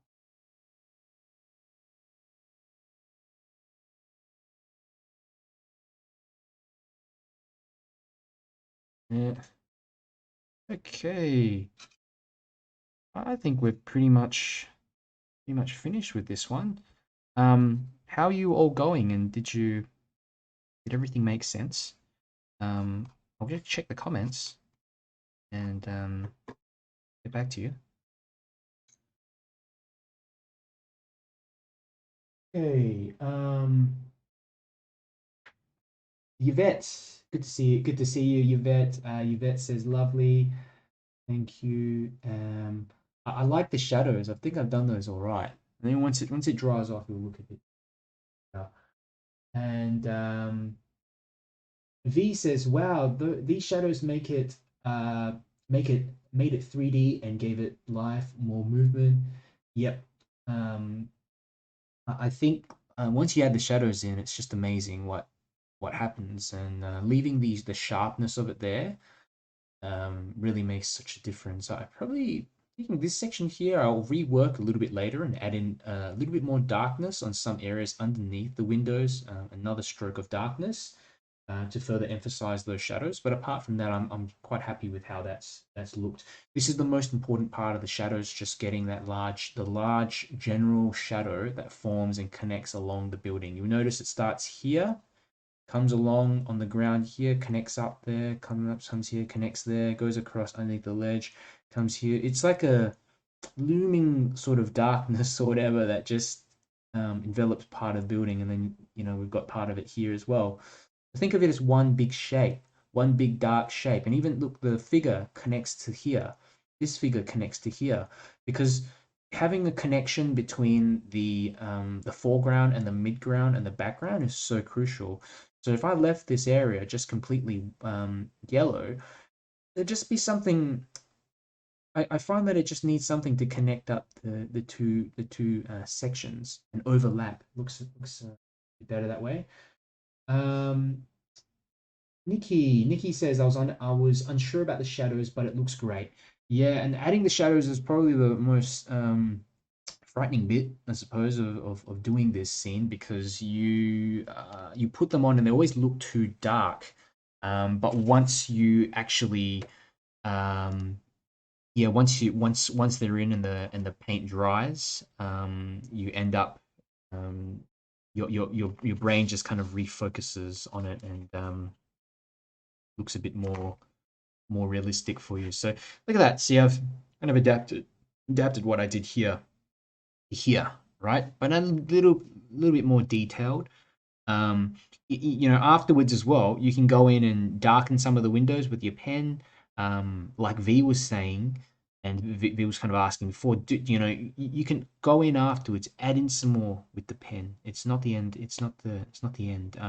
Try this in watercolors as well if you have time, and you get a bit more of a fluid looking feel like this. The edges are less kind of harsh.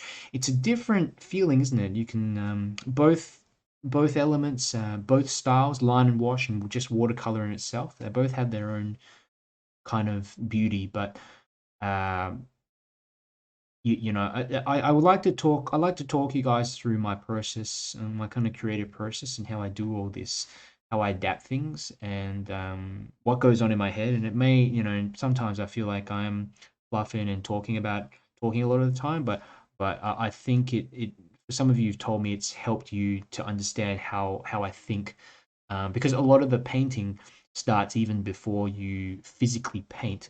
You're designing things in your head and you have a vision of what you want to show. And if you don't have a plan before you go into something, I find that you can end up with so many varied results. And the last thing I want is for you guys to sort of you know end up with something that you feel oh, you know, I could have done a lot better, or it just doesn't look like what I ended up planning with. Uh, V says, scared me for sure. And Adam, good to see you, Adam. Great work, Dazington. Always a bright spark in the day. Thanks, Adam. Um, and Yvette, this is nice. Darren, the birds always make the painting come alive. Yeah, and the birds also, I find it kind of helps to connect the sky with the buildings and add a bit of sharpness, because the sky normally I do them quite loose, and you know, having some birds that you know come into the buildings or close to the buildings, it helps to bridge the gap between the buildings and the sky. So um, I hope that helped. Um, and Adam, mine came out amazing as usual, Adam. Um, Schnolen, no one's perspective is going to look the same. That's 100% right, Schnolen. Everyone's got their own vision and of how they want, of what they want to portray, and nothing. It's you know, it's neither right or wrong.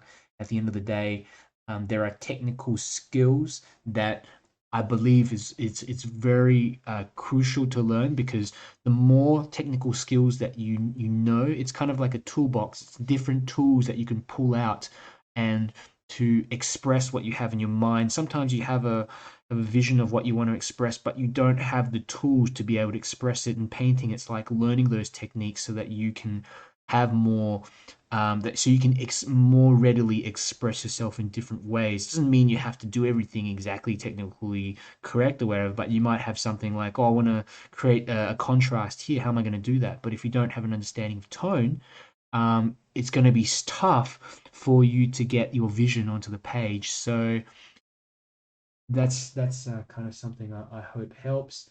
And Yvette says, you've helped me a lot with my paintings. Thanks, Yvette, and makes me happy to know that you get something out of this, and like especially with your style, you've developed quite a unique style that you're pleased with, and it's very rewarding to hear stuff like that. So thank you, Yvette. Susie Shane says, thank you for a useful tutorial. Awesome. Thanks, Susie. There's still another one coming up, guys. And I'm gonna do that one. I'm really looking forward to doing this next one. Um, so let's go ahead and get started. I'll just read off this last comment.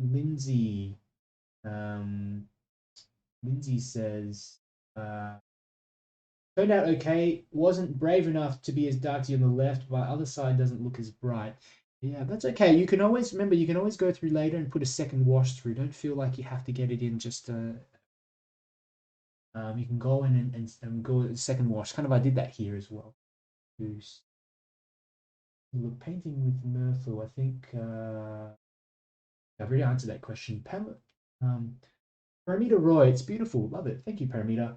Bronwyn, have to leave due to the wind. My reception is not good.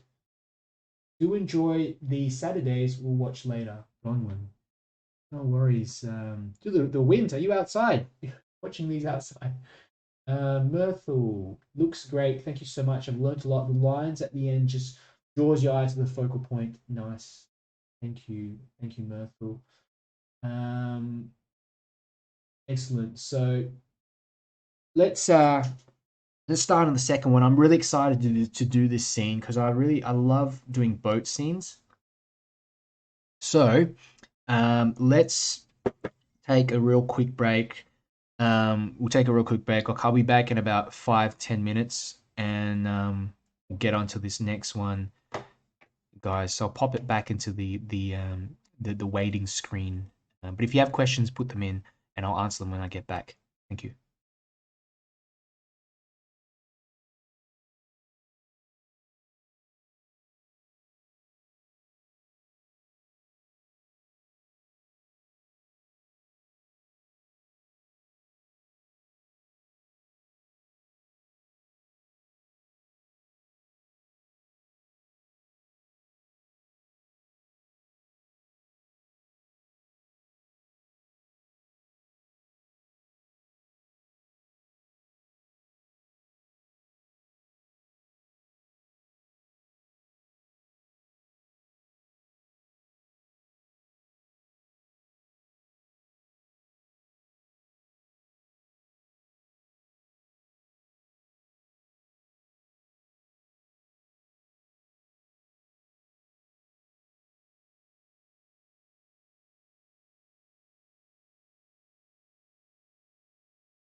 Okay, welcome back, everyone. We're going to make a start on this new scene in just a moment. I'll check on the chats. I've got the reference photo up here. It's also available um, on both YouTube and on Facebook. I know some of you, so Maggie was saying I changed over to YouTube, so hopefully you can read my posts now. Yep, I can read them definitely, Maggie. For some reason on Facebook, when I stream these to both yeah, when I stream on Facebook, it sort of streams to both my Darren Yer art account and Watercolor Mentor account, so I can only view one of the streams um at a time, and so I end up missing out some of the chats that come through on the Darren Yer art page. So apologies if I've missed out some of your comments. Yeah, I guess the other option is just to watch it on YouTube. It's and watching on YouTube kind of helps me out a bit as well, because I'm trying to get my watch hours up on there, and hopefully get a few more viewers. But wherever you're watching from, as long as you can view it, that's all good. But I don't want you to miss out on the chat function, because I do answer all questions that come through. So hopefully that provides you a little bit more support than you'd normally get. V says this one will be fun to do. Darren, you made it easy for me to jump into sketch and paint. Made the impossible possible for me. I'm loosening up with each session. I'm seeing improvements quickly. Yeah, and you know what? That's all it is. It's being consistent and showing up and doing a little sketch every now and then, building your repertoire of techniques, and you'll get there in time. So I will go ahead and we'll make a start now. Thank you all for those of you who are still here. It's already been a couple of hours, so I know some of you probably have to get to sleep or have to do other stuff. You can kind of watch later, but I'm very excited to make a start in this one. I like this scene a lot, and hopefully my excitement doesn't make me careless in my drawing. But let's give this a try. Um, okay, so oops, I'll just quickly read out the couple of chats. There was a couple of quick chats. Lindsay turned out okay. It wasn't brave enough. Oh, actually, sorry, I have read that. I have read that one out. I have read that one out. So we'll go ahead and give this one a go now. I really love this scene because again, we've got elements of shadows. If you look, the buildings all have shadows on them. There's a lot of buildings, it's quite complex, and we're going to have to reduce this down to something more manageable. But we've got also boats here in the foreground, but a strong light source coming from the left to right, and hitting these shades here as well. So I think this is Mykonos because there's a Greek flag here, and if you zoom in on one of the buildings, it says Mykonos on it. So I'm assuming it's Mykonos. I can't remember because I tried to search this reference photo up again and I couldn't find it. So if those of you who know where this is, please pop it in the chats. But I'm certain it must be Mykonos. So anyway, let's go ahead and make a start on this. So what we want to do, we want to mark off firstly the most easiest area, the two easiest areas that we can start with. And the first area is where the water meets the water meets the land. Okay, so roughly it's around about just less than third of the page. So something like here. Okay, just a rough little line running across like that. There we go. Just a rough little line like that. And now, what I'll do is something different. We'll get in the boats first. Okay, there's a large kind of boat here. This it kind of comes up there, and it's not exactly in the middle. It's kind of left center like that. There. This boat, kind of a larger kind of hole here. Comes up there. That's a boat. There's a little section here of this. What is it? I don't really know much about boats, guys. So if I'm referencing things on here, it's probably not going to make a whole lot of sense. But I should zoom in a little bit more on it. Okay, here we've got a section that pops out. I guess this is the cabin. This is the cabin. So it's a box. It's just a funny looking box. It's an odd looking box on top like that. And there's some windows. So let's get in a couple of squares in here, like just small windows there, like that. And that's it. That's really it. It's as simple as that. You can obviously outline a bit more and draw in some more things in here. There's other sections in the boat as well. There's even these little what do you call them, railing and things there. Just checking if there's anything else here to sort of put in. There is another boat here in the background, so get in a section of that like this, and another overlapping one directly behind, like this as well, and a section on top like that, again with this this little cabin, I suppose, whatever you call it. There is a boat. I'm just seeing where the mast. There is one kind of behind, and it's obscured slightly, but there is a mast running up for a boat just behind, or like a yacht or something. A few little kind of lines running through. So I'm just going to put a few little lines like this and do it quickly like this so that we get a broken edge for the lines, because we don't want too sharp lines running through. Just want it kind of looking like it's catching the light a little bit. Okay. And then we can go ahead and have a look at the ones on the right. There's a lot of stuff going on here on the right. Look at that. Look, I don't even know what is happening there. We know that there's a large boat sort of around here. Let's go ahead and try put in some details with the boats there. Yeah, you're right, V.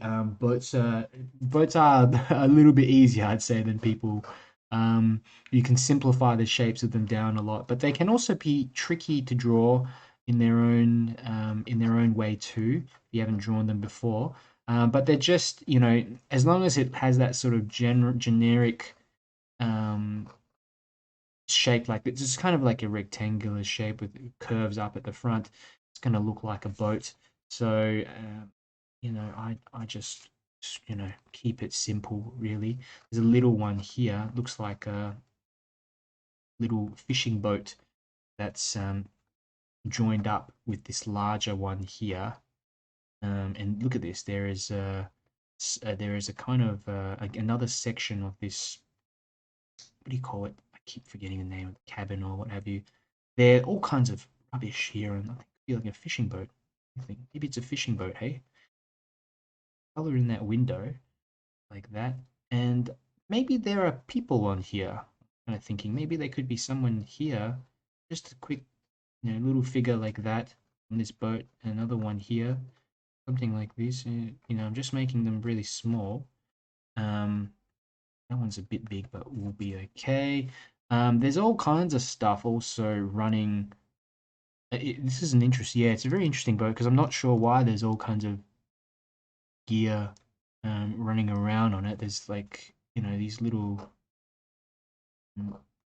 Yeah, like I said, I don't really know much about boats, guys. So I'm just trying to draw shapes. Just trying to simplify things down into shapes there. This is part of the section here, a bit sticking out like that, this orange sort of object there. Let's have a look. There are kind of these little, what do you call them, lines and things sticking out and joining up on top of the boat there, and there's like kind of bits and pieces hanging around. This looks like a really messy boat. There. That's kind of really quite interesting. Okay. And then the main thing is just to focus on the bottom part of it section there. We do have other boats as well. I might, for example, put in another one here, just another fishing boat or something, a larger boat here in the front, kind of like that. as well, maybe connect it up. Sections of this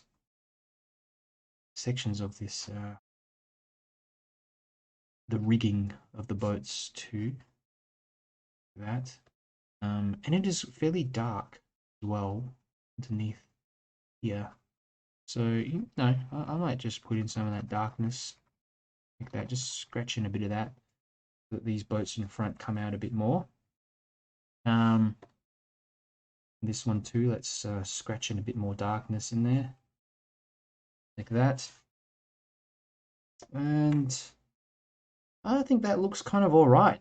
I think that kind of looks all right. I may think of putting another one here.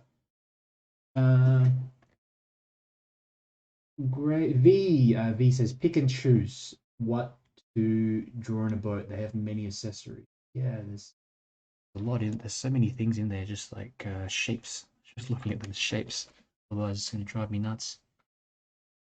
Okay. Righto. Another one. There's a car here. Strange enough, kind of like on the dock. Yeah. I'm gonna just put in the edge of the land like this. Edge of the land. Through kind of like that. Not completely straight, mind you. We can draw in a car here. Look at that. Just it looks like a truck or something, hey? Bit of a truck facing the front. Yeah. Yeah.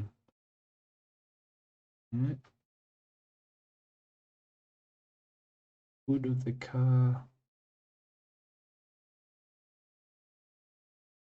Bottom wheel here at the front.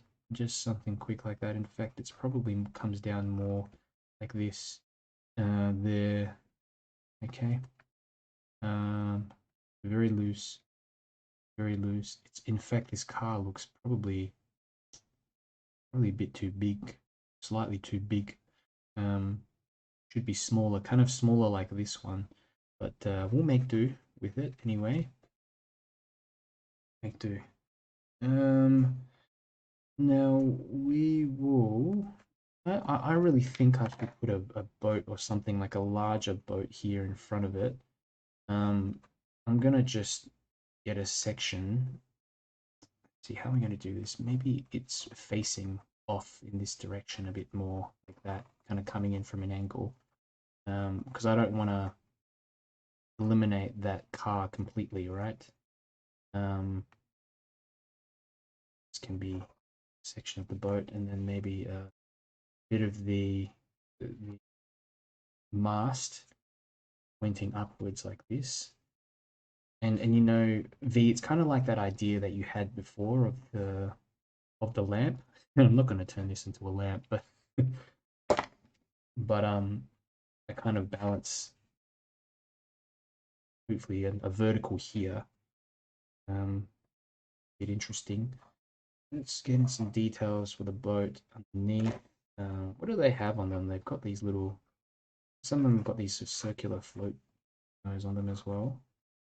Quick animation like that. There.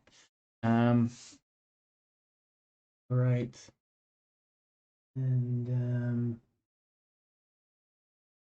V says, turn it into a big sign like a billboard. Learn how to fix many of my mistakes. I like the boat better. Yeah, you kind of just got to work with what you've got. And so sometimes you start with the vision of what you want, but then you change halfway through. Sometimes the mistake leads you to see other opportunities that you would not have seen before. So don't be afraid to make mistakes, and be brave when you're drawing in these things. Like this boat, I'm not too happy with it, but what I like is that having it a bit closer does create some more interest. So it's just something. It's like a learning experience, you know. There we go. Just a little car window like that. Now we're going to start with the buildings, and we will look at where, like, roughly where they finish. I'd say that they finish kind of around here. Um, we didn't leave in enough sky. Finish, yeah, approximately around here. And I want to simplify down as well. There's a lot of things going on here. Let's start with the building right in the middle. And things may not be kind of exactly as they, exactly as they're placed in the reference. But I'm going to just go ahead and do a bit more guesswork on this one, actually. Less kind of planning out the separations of the buildings and things like we were doing before. We'll go straight in. So that's one of the shades.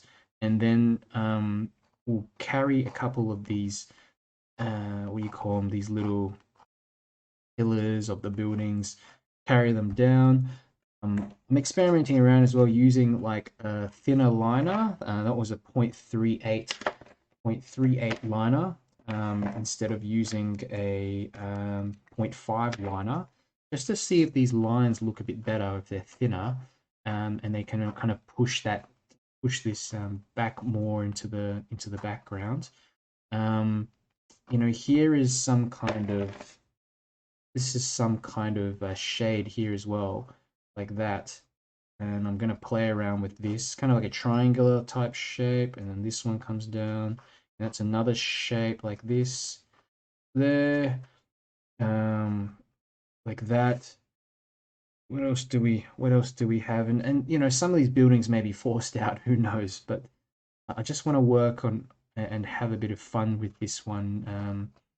This shade kind of comes down around here, this big one to the right side of the scene, all across to the side like this, and disappears off there, and it joins on. You go look, it joins on to everything on the side, but these are just basically bits of the background, and you've got figures walking around, people walking around in the distance, little people that you can just add in. Good way to practice your figures as well, just walking around here, doing their thing. Keep it looking lively, like that. Scribble in a few. We've got a sign of this restaurant. Another sign here. Just a rectangle like that. This kind of goes upwards into this section, comes down. We've got another rectangle that comes up like this. This building is quite interesting. It comes up like this. The building here with this kind of reddish kind of roof, I suppose that's what I'm trying to draw in there. The roof kind of exits out the building like that, a bit as well. Let's have a look. Maybe go to side of the building like that. There, that's more better sort of edge. And we have some vertical lines also running down this rooftop like that. Okay, let's try this building now. We want to bring this up further, kind of around about here, like that. Edge, the side of that building disappears off like that there. And before I forget, I'll put in the rooftop here of this building like that. Sort of finishes off here with the edge of that building, where the roof starts there. We've got another building in the background here. It doesn't make a huge difference what you put in there, but it's mainly just the darkness that's important. But I do want to get in another three-dimensional sort of building connecting onto the back like that. There's another one here. This is really a pick and choose type of situation. Pick and choose, because look at these as just boxes. Look, there's just a box. There's a rectangle here, another rectangle here, another rectangle here. There's all kinds of almost rubbish on the rooftop. I mean, I'm sure it all has a purpose, but just drawing indications of things rather than what is actually 100% there. Like, I don't like this funny looking shape, for example, so I'm going to turn that into like a kind of just a box. Get that in. hatch away at that side like that. And we've got a couple of windows here as well. If you don't like the windows, you can change them up as well to make it look like something a bit different. Even here, this is actually some kind of balcony. I didn't realize, but now I've realized it's some kind of balcony, and there's a door here. So someone actually lives up the top. Nice little joint. And a couple of windows like this. Be bold with those windows. The line work for those windows. Just go in and just scratch in a strong line to put those in. Otherwise, they're just going to blend into the building more. What is this? Some kind of tower on the back of a house or whatever. There, look, there's a kind of square shape there. You know, but I'm getting carried away. We'll do these buildings in the front first. Look here. There's five windows. So let's put the first one here. The middle one. 1, 2. Oops, wait. 1, 2, 3, 4, 5. That's it. Those are 5 windows. And they're all pretty dark inside. Doesn't mean you have to make them all dark. You can do some of them darker. This one can be kind of like a half open window. This one can have like, you know, the 4 kind of frames like that. This one can be almost completely obliterated like that. This one can have more frames like this, so that you color in the 6 little areas inside like that. Okay. And this one can just be, we can just leave that one white, for example, and then the frames of the window as well. Now, why am I putting so much emphasis on these windows? Well, because we've got them in the foreground. So if we end up putting things closer to us like this, they just need to be more detailed, yeah. And but it's not a hard sort of fast rule, but it's just more.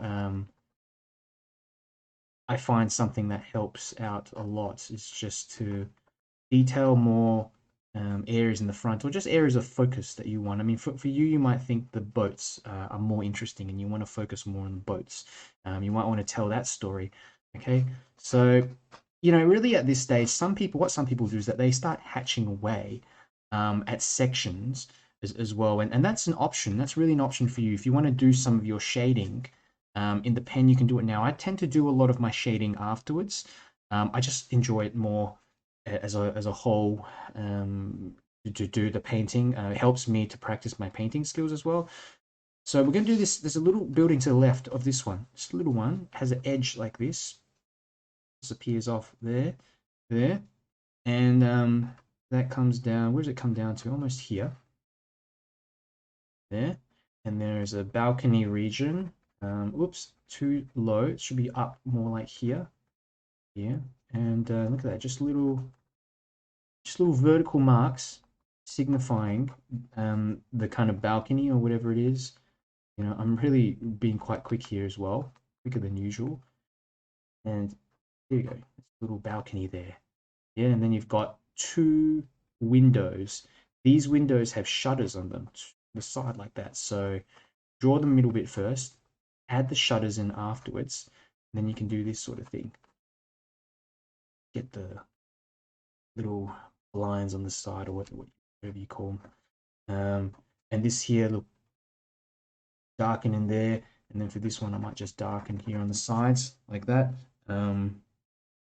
Need to, you know, do it exactly that. A bit of this rooftop there. The lines are not all straight as well, as you can probably tell. Kind of squiggly and a lot of things going on. There is a kind of what is this? A shade here as well. So it starts around about here, like that. Kind of comes down like this, there, and then that disappears behind the car. Yeah, like just something like that. Okay, just a little shade behind, and there's stuff underneath. There's like a shop or what have you. shop or things behind there. But we also have this kind of building which comes down here, that to the side. There is a door here. It's kind of like a thing. There's like a staircase that just goes up like that, and then there's a sign here. Yeah, it's like a kind of restaurant where you have to go up a staircase there, and look at that, just a little door like that. Another window here, just a square shape window, but there's another window here as well behind the mast, cut around that mast like that. And I have put that a little bit too further down. I'm going to straighten that up a little like that, expand out that window a bit, and color in bits of the windows on the inside like that. There we go. And let's go ahead, and there's a section on top here as well. It's a kind of like a, I don't know, like a roof part like this. And there is some other building connecting behind there like that.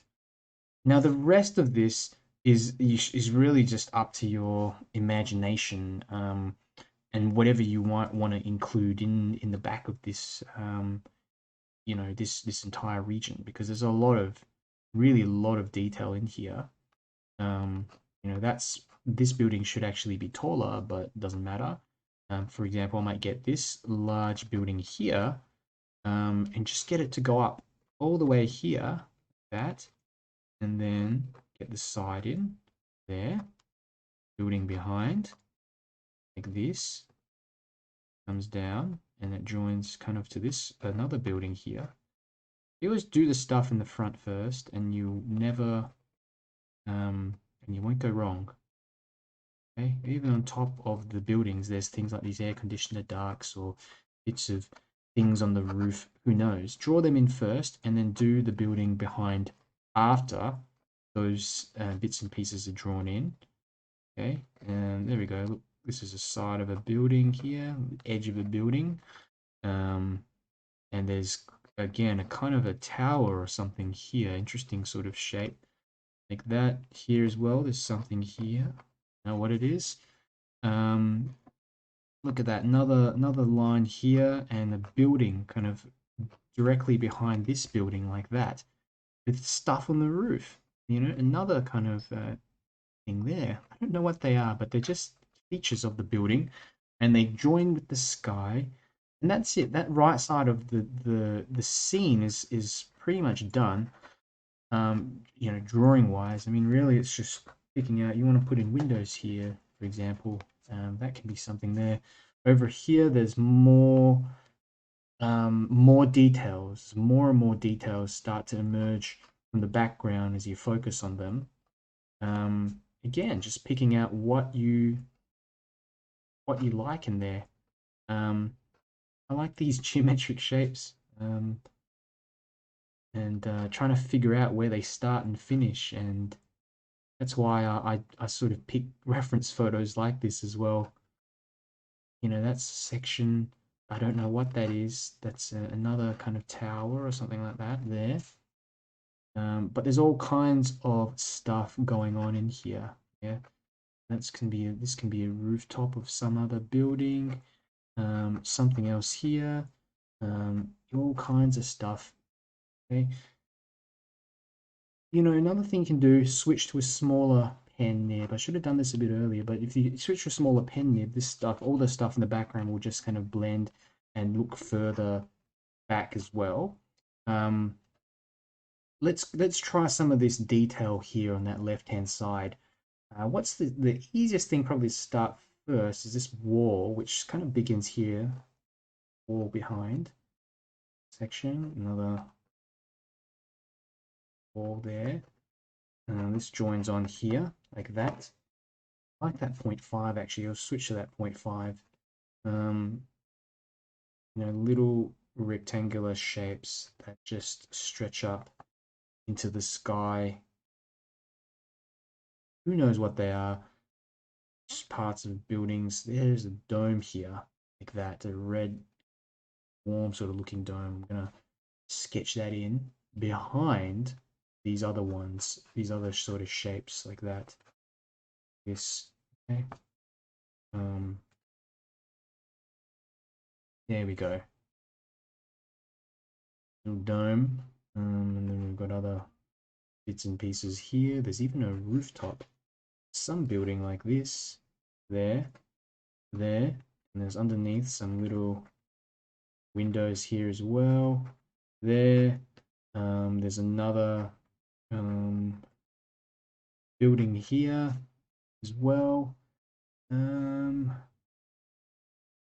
A lot of this stuff you can just reduce down, so don't feel you have to draw every little structure in this background, especially if we want the front foreground to be more of a focus. There is a tree line here in the background, and I reckon I'll get that in. Just a little scratching an area of that tree line and the hills and things in the background. And the reason why, because they will form a contrast on the white of the buildings and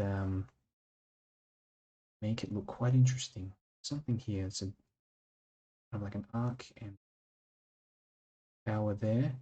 It kind of comes down there, and you start discovering more shapes and sections like this that you can emphasize and put in. There is a tree here, which I'm gonna get in with a large sort of shape.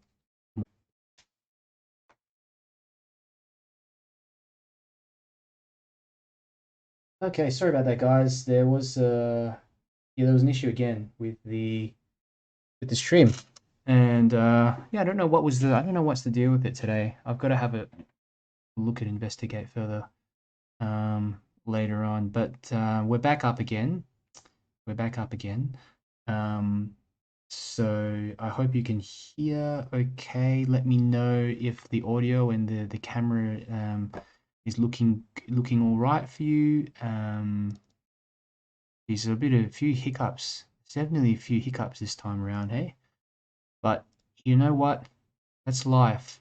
That's life. And the moment you get some kind of process down packed, it just changes up again, and you have to adapt to it. Well, that's life these days. So thank you for those of you who are still around. Now, I'm just having a look to see if there's anything else I kind of want to add in here for the scene. Let me just open up the reference picture again. It's all kind of closed down, but I think we should be okay, really, to start the next bit. The only other thing I could think of is just again getting a bit more of these buildings and things in here, up in this sort of section like that.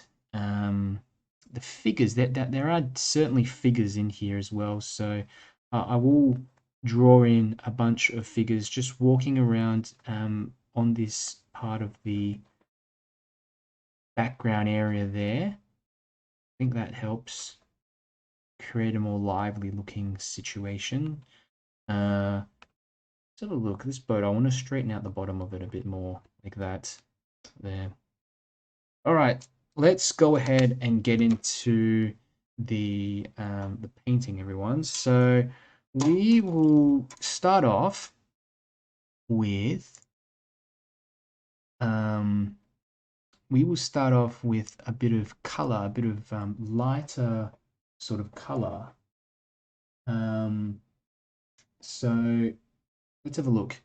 I've got warm colors. I've got a bit of yellow, basically just a bit of yellow ochre. Now, some of these buildings we want to also leave in with their original colors in there, which is just like a kind of a white color. Okay, so I'm going to go in like that. Let's put in a bit of white here, bit of yellow in some of them, but a lot of them we can just leave pretty much white. Bit of red here for the sky. A bit of red here for the sky like that. Sorry, not the sky. Jeez, the roof. I'm getting hungry, guys. um,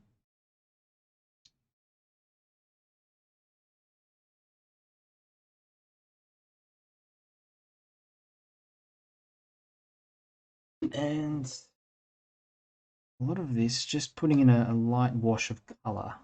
Okay. But for really most of this section, we're probably going to emphasize the whites on the building. So I've got some titanium white there in that section, just putting it more into the right-hand side of these buildings where we've got areas of shade, like that, areas of shadow there, there. But I want to leave some white. Let's have a look here, a little bit there.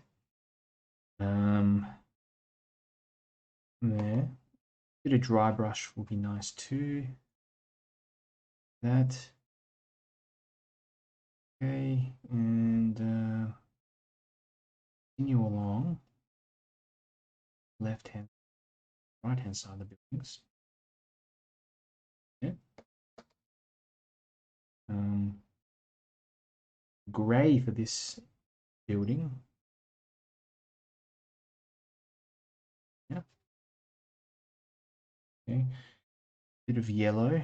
Remembering for this stage, we're just looking at warm, very light and warm colors. There's some English red I'll drop into this dome. Well, just a light wash of red there, cutting around the white of the buildings. Okay, like that. Want to keep things kind of fluid, mix.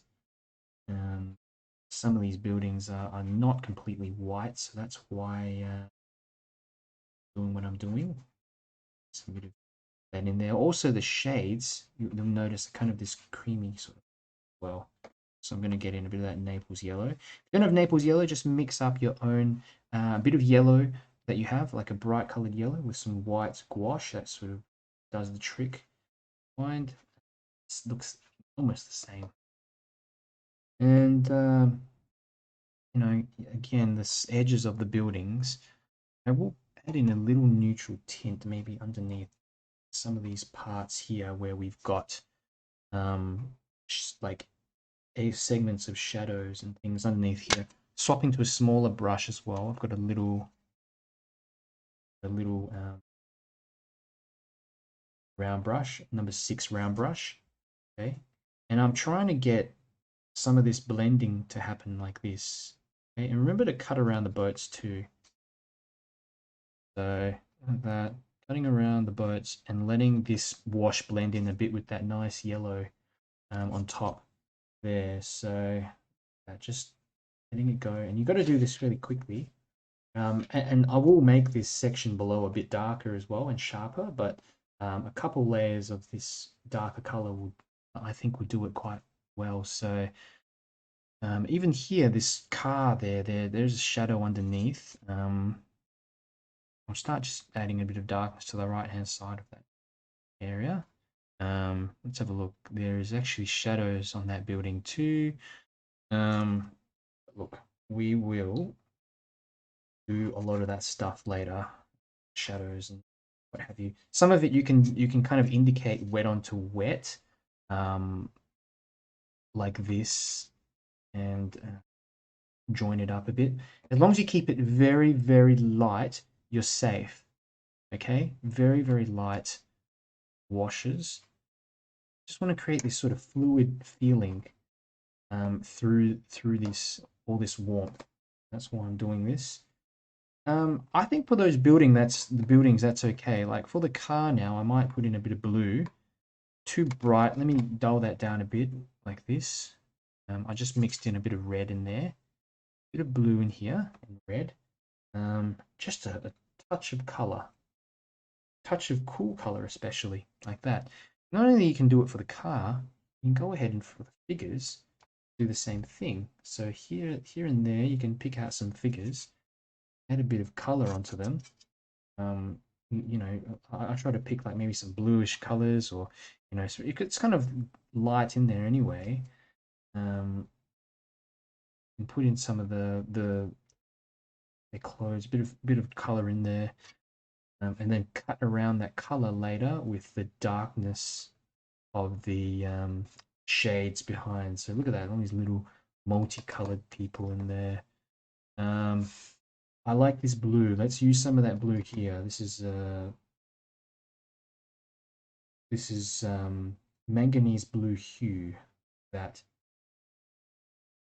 like that, just a bit of blue for the boat. I'm going to lift off a tiny bit there, and then also drop in some of that darkness on that side of the boat on top. Okay, that. Let's have a look at this boat. I'm going to go in with red. Let's make this boat red. That. Okay. I think I've done, there's a couple of boats in front as well, which we can also play on and get in some blue, like this one. And you can even get in a bit of green, this other one if you want to. Doesn't matter all that much. Just keep it light. There's also this boat here, which I will keep blue as well. Light wash of cerulean, like that. Okay, disappears off. Who knows what happens to it. Yeah, the little boat there as well. For the water, we're going to do this as well now. You guys have a smaller flat brush, even something like this. I'd suggest like a 3/4 flat brush, or something similar. I'm going to make this section pretty dark.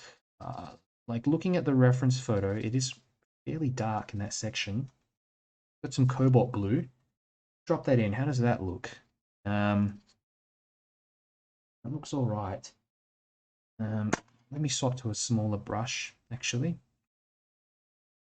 I've got an idea. Let's put in the color first, one big wash, and then we'll go through that wash afterwards and put in some darkness, a little bit of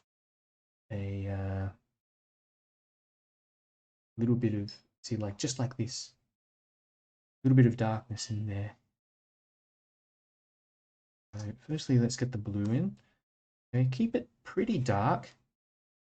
But you can have sections where it skips over the water. I really like that. For example, over here, a bit of that water here, there's a bit of that sparkle of the water. Let it happen. Let it do its thing like this. See, just tiny little sparkles on the water, like that. Okay, this one's probably a lot more looser than the second one, the first one that I did before. Okay, get some sparkle here in the water, something here, there, and we're going to leave that. Leave that. Bit more blue here, especially down the front. Darker as we get down the front. And put in some neutral tint if we don't have enough darkness in there. Bit more neutral tint to this mix. Or if you got a bit of purple even, that will work nicely there. We'll just quickly getting in a few little strokes. Now, as I said, we're going to try to now put in some little strokes of color, of darkness, I mean. So I'm going to pick up some darker blue color. Let's drop in some like this. And when you're dropping in this sort of color, these darker colors, you're going to make sure that the pigment you're using is pretty, it's pretty dark in terms of the thickness of the pigment. It has to be thicker than this area of the water here. Otherwise, you're going to get blooms. So I'm really trying to just get a thick mix of color through here. Pick up as much of this as I can almost at times. Fan that in. That. A bit more of a edge. Okay. And there we're able to get in some little variations in the water. So if you can't get it dark enough, you can also use some little bits of neutral tint. I know this looks very dark at the moment, but I hope that it will dry off into a nicer looking scenario later. And once we get in the darks of the buildings behind anyway. So let's let's um let's see how that works out. Another thing you can do if it's you think that it looks too dark, you want to soften off the area a little bit. I have a little spray bottle that I do keep on hand, a little spray bottle like this, and we can just give it a little spritz of water like that, like that. Hopefully that will soften that area down a bit more. Okay.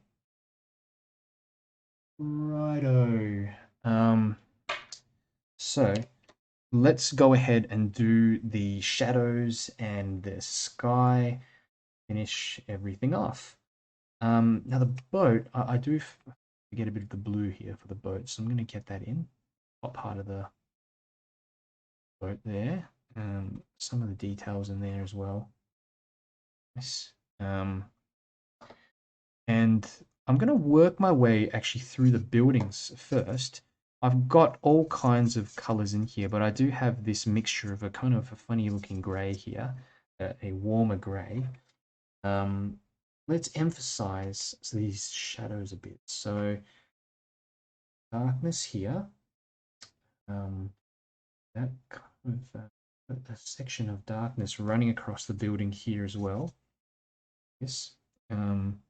What I might do, I'll just mix up a bit of blue and usual mix blue and neutral tint, ultramarine blue neutral tint. There we go. Just a shadow running across that side of the building there. This building as well. There'll be a shadow here.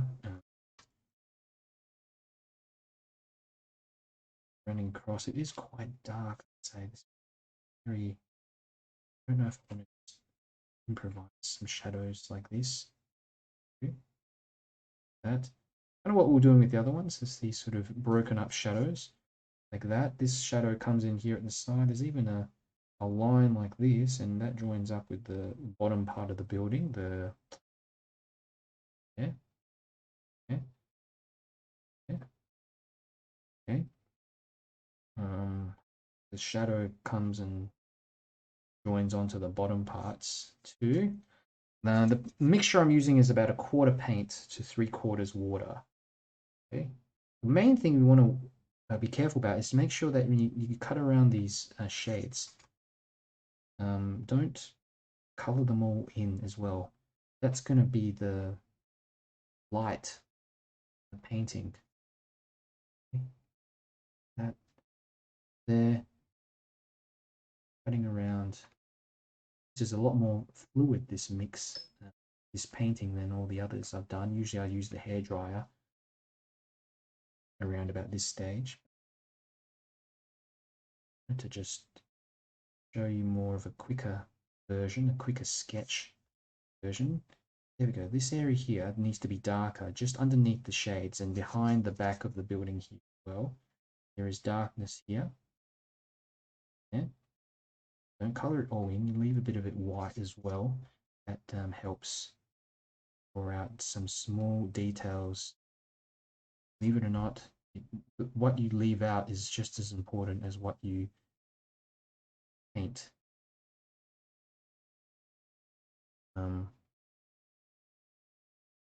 Watercolors is what they call a subtractive medium.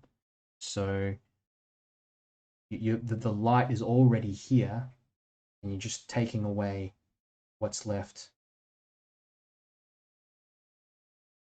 This is some darkness for this building here. There, on the left, a bit more blue, and in there, tiny bit more blue. Okay. I might just give this a quick spray down as well, the top of this building, just to encourage it to blend a little bit more with the stuff in the background. Here we go, a bit of that blue running through towards the back as well. You know, I'm going to put in some shadows to the right sides of the buildings, so these buildings like that. That could be a bit of a shadow as well, something running behind there. Even this side of the building, it does look white. I'll put in a little wash of that blue running through there. Have this building maybe here, just color that in a bit, make that a bit darker. This section here, we can use a kind of a warmer color, bit of this, we call it burnt sienna, bit of burnt sienna running through this building here. Yeah. There. Okay. Okay. Shutters of the oh, there. Can just dull down there. I accidentally colored in some of that roof.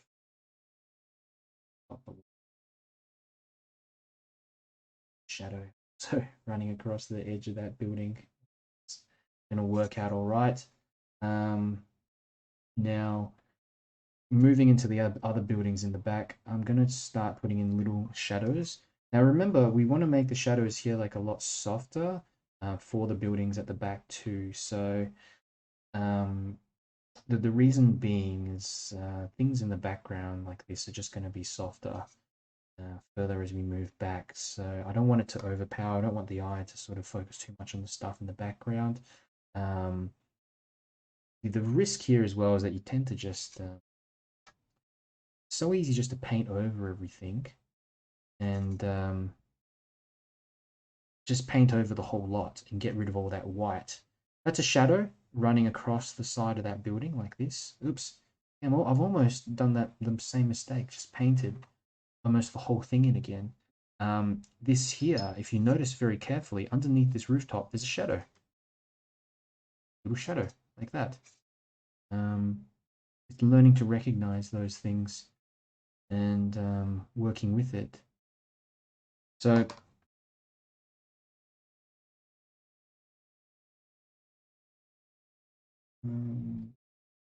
oh, Schnolin's saying the reference still is of the town instead of boats. If you're on YouTube, you can click on the reference in the community tabs and it will bring up the full photo. It's just that the preview of it in the post only shows part of the photo. But if you can't find it on there, Schnolin, you can also find it. Oh, sorry. You mean the see what you're talking about. This one. It's reset. Sorry about that. Yeah, it reset when the computer crashed before. I've just swapped it over.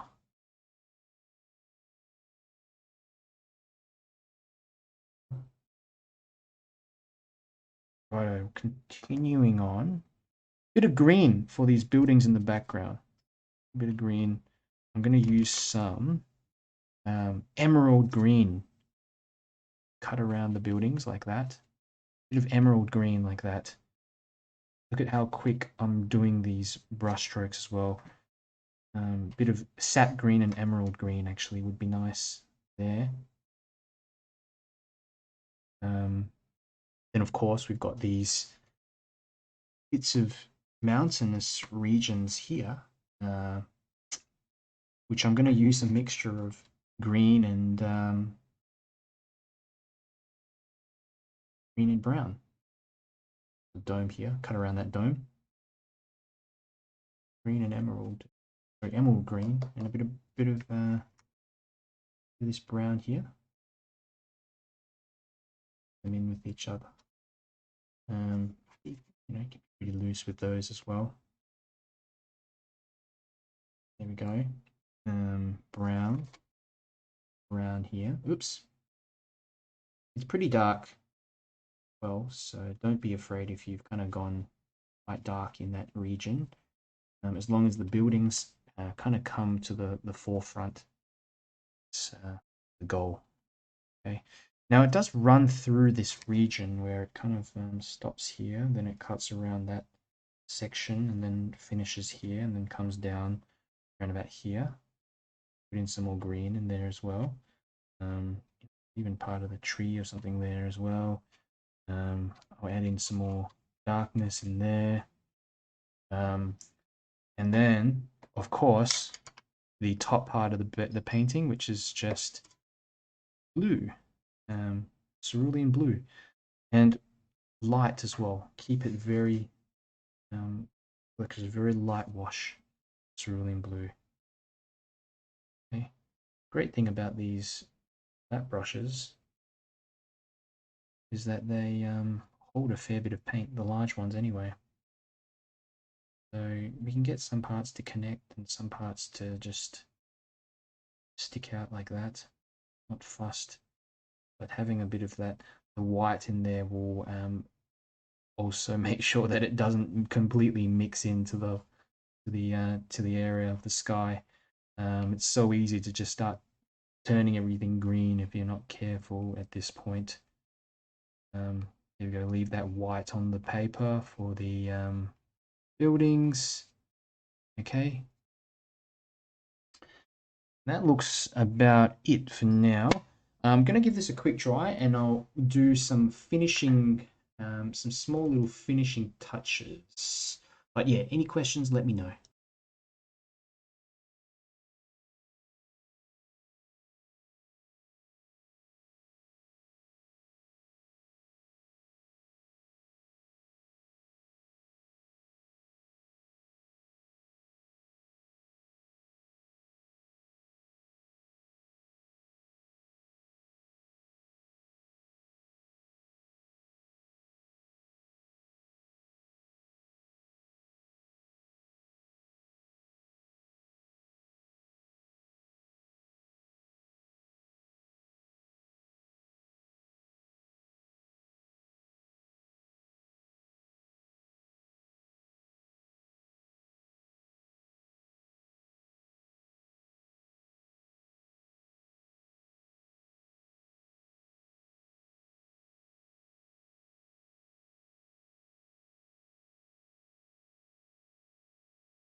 Okay, now this is all dried off, and for the remaining part of this, the remaining part uh, of the workshop, I'm gonna just put in a lot of dark areas, the final dark regions, and also draw out the boats a little bit more.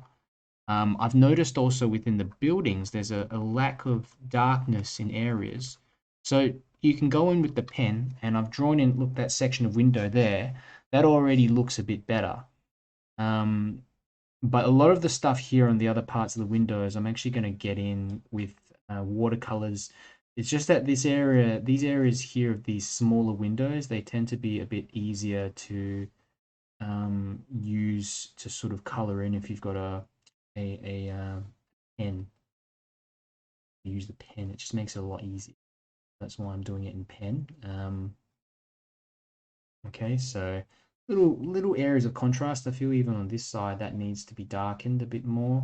These windows here, this doorway here could do with a slight bit of darkness in there as well. You know, there's kind of areas on the buildings as well, even a little region here. Just bits of focus, really. Even on the rooftop there, a little bit of a scribble like that. Okay, so we're going to go ahead and do this. I'm using a small round brush. Okay, just a little round brush, neutral tint, and a mix of neutral tint and a little bit of ultramarine. Okay, neutral tint and ultramarine. And we want to get really sense of darkness underneath inside the buildings and areas. Sections like here, I'm going to really focus on more. So we've got just an extra layer of darkness in here. Not the whole lot. I'm going to leave out some bits and pieces, but I just want to darken a bit more underneath in sections. Okay. Bit more darkness there, there, here especially, and it's important to leave those some previous areas of the wash there too, so that it's not all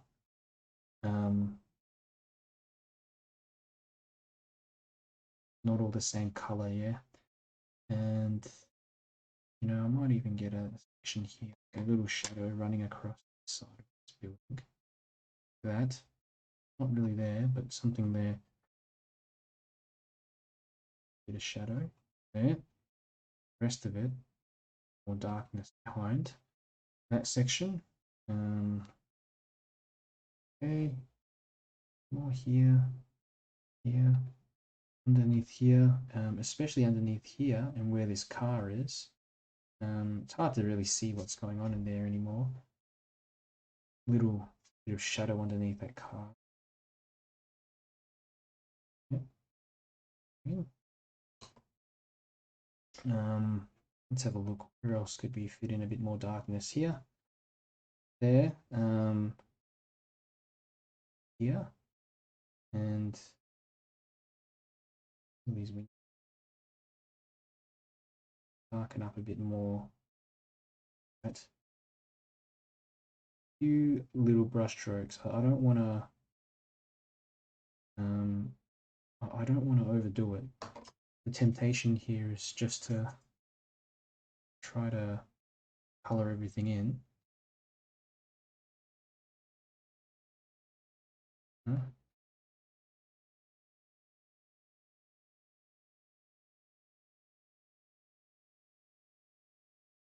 More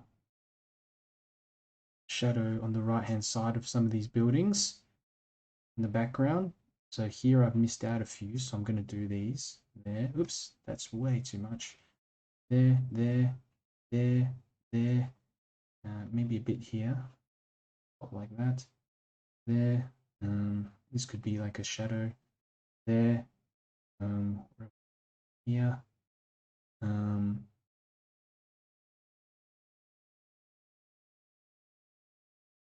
Maybe here as well. Seeing these shadows is so fun. So there. Maybe let's try get someone here as well.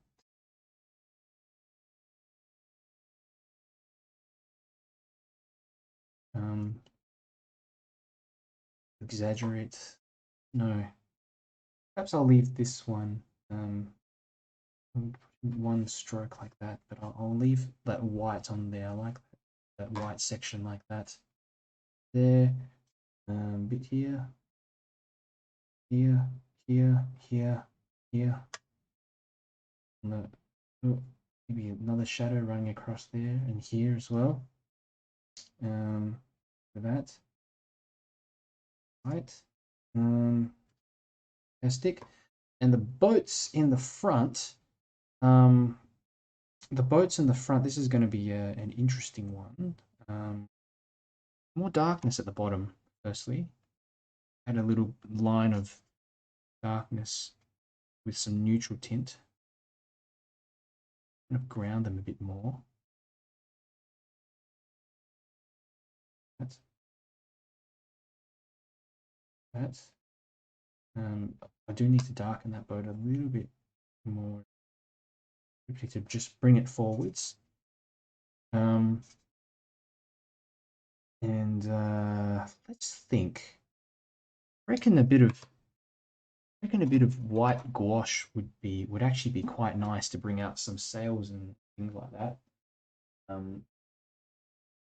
White gouache. Squeeze that out. I think this will be a sort of the last bit I'll do, just the gouache. And got a small brush. This is a number one round brush.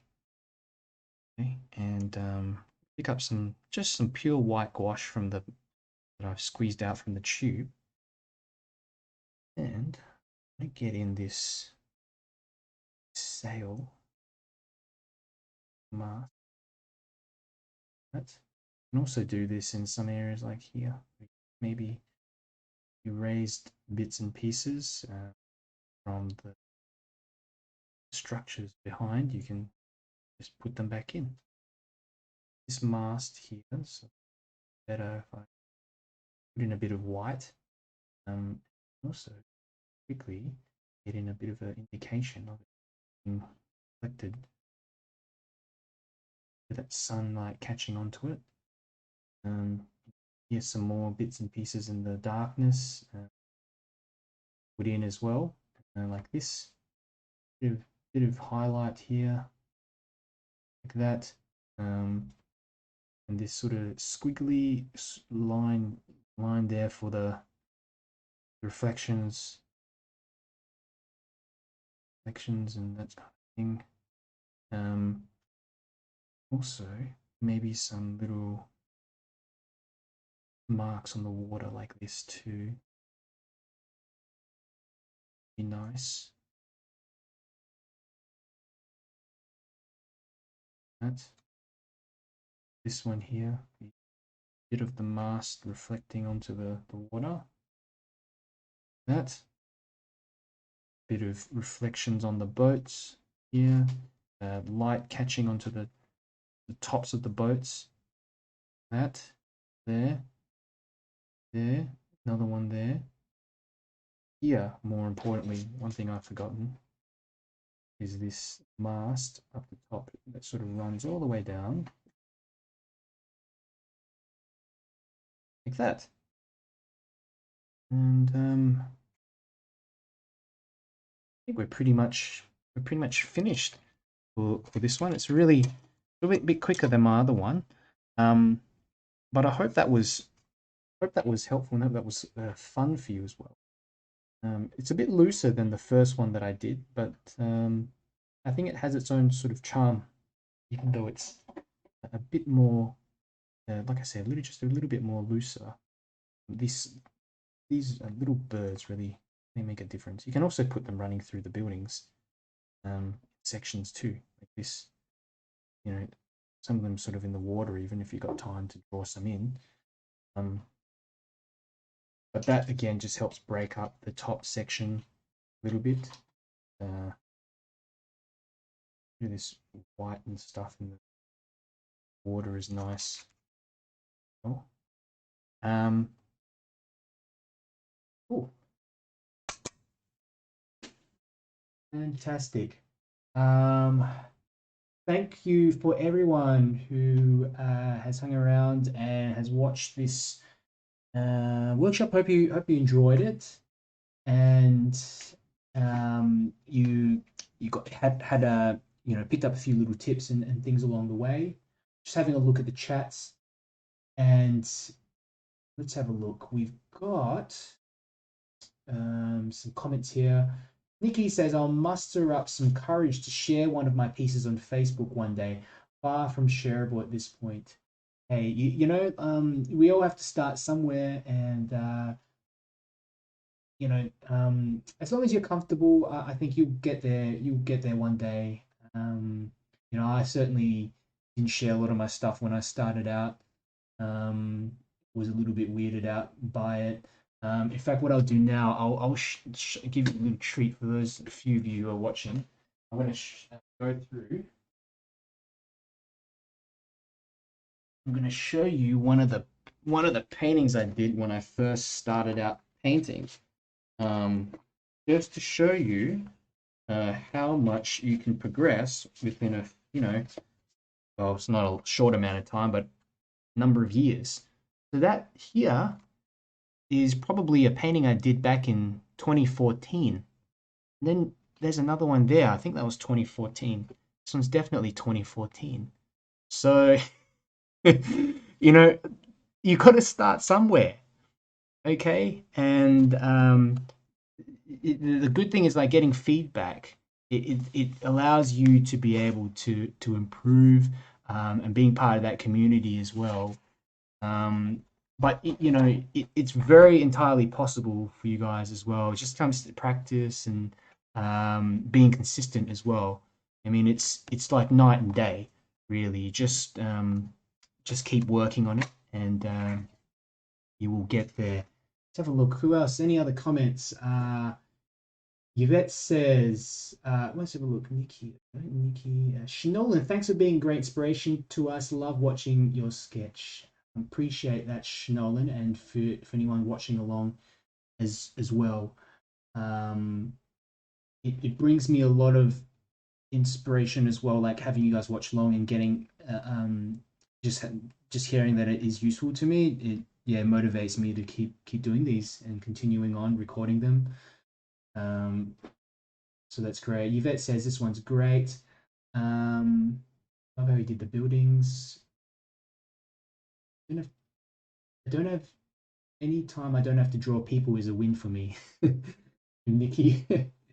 um, yeah, people are tricky. The people are tricky, both drawing and in real life, aren't they? Let's have a look. Any other comments? Any other comments on Facebook? Thank you, Lindsay, and thanks, John. Sorry, Don. Thanks, Don.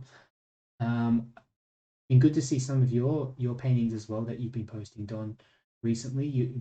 Don's got a very vibrant style of painting. I find that he kind of similar to what I do at times. Just picks the paint. It almost looks like he just picks the paint up from the palette and just you lets the paper do most of the mixing. Most of the mixing occur on the paper. I mean, so good to see you all here. Thank you so much for coming along, and thank you to those of you who have supported me by watching along or checking out and signing up to my Patreon and that kind of thing, and the donations. It's been really helpful for me. It's been an incredible encouragement. Um, I love teaching and I love sharing what I know. I hope one day this is can be something that I can do on a more ongoing basis. And oops, hitting that camera. And yeah, eventually I want to get some decent, some better equipment, so that I can kind of zoom in to the painting and things like that as well. Maybe like a better DSLR and all that kind of jazz setup. So it's really encouraging to me to hear that you are enjoying it and you are here. Please share this if you've got if you're watching and you like the video, please like the video and share it with everyone that you think might be interested in it.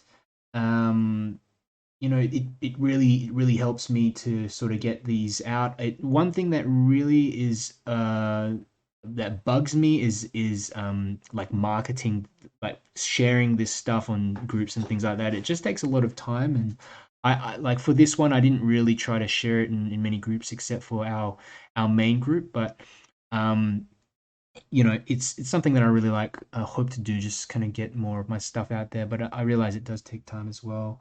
Thank you, Doris. So Doris says, really enjoyed the time. Thanks so much. Appreciate it. Appreciate you coming along, Doris. And Nikki says, I'm enjoying the process. A very peaceful hobby. It is, and it's just like having something to take your mind off life. And it's kind of like meditation, where you're focusing so hard on one particular thing, everything else kind of evaporates for just a moment. So we should count ourselves lucky, I think, as artists to have a hobby like this. And where is that other one I've done? I can't find it.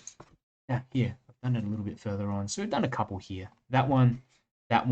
Similar sort of concept with the dark shadows underneath, um, as well, and the light implying that sort of light source coming from above. And got them side by side. Here's the watercolor version. See that watercolor version there. As well, I don't have a watercolor version of the other one here, but I might do one later on actually.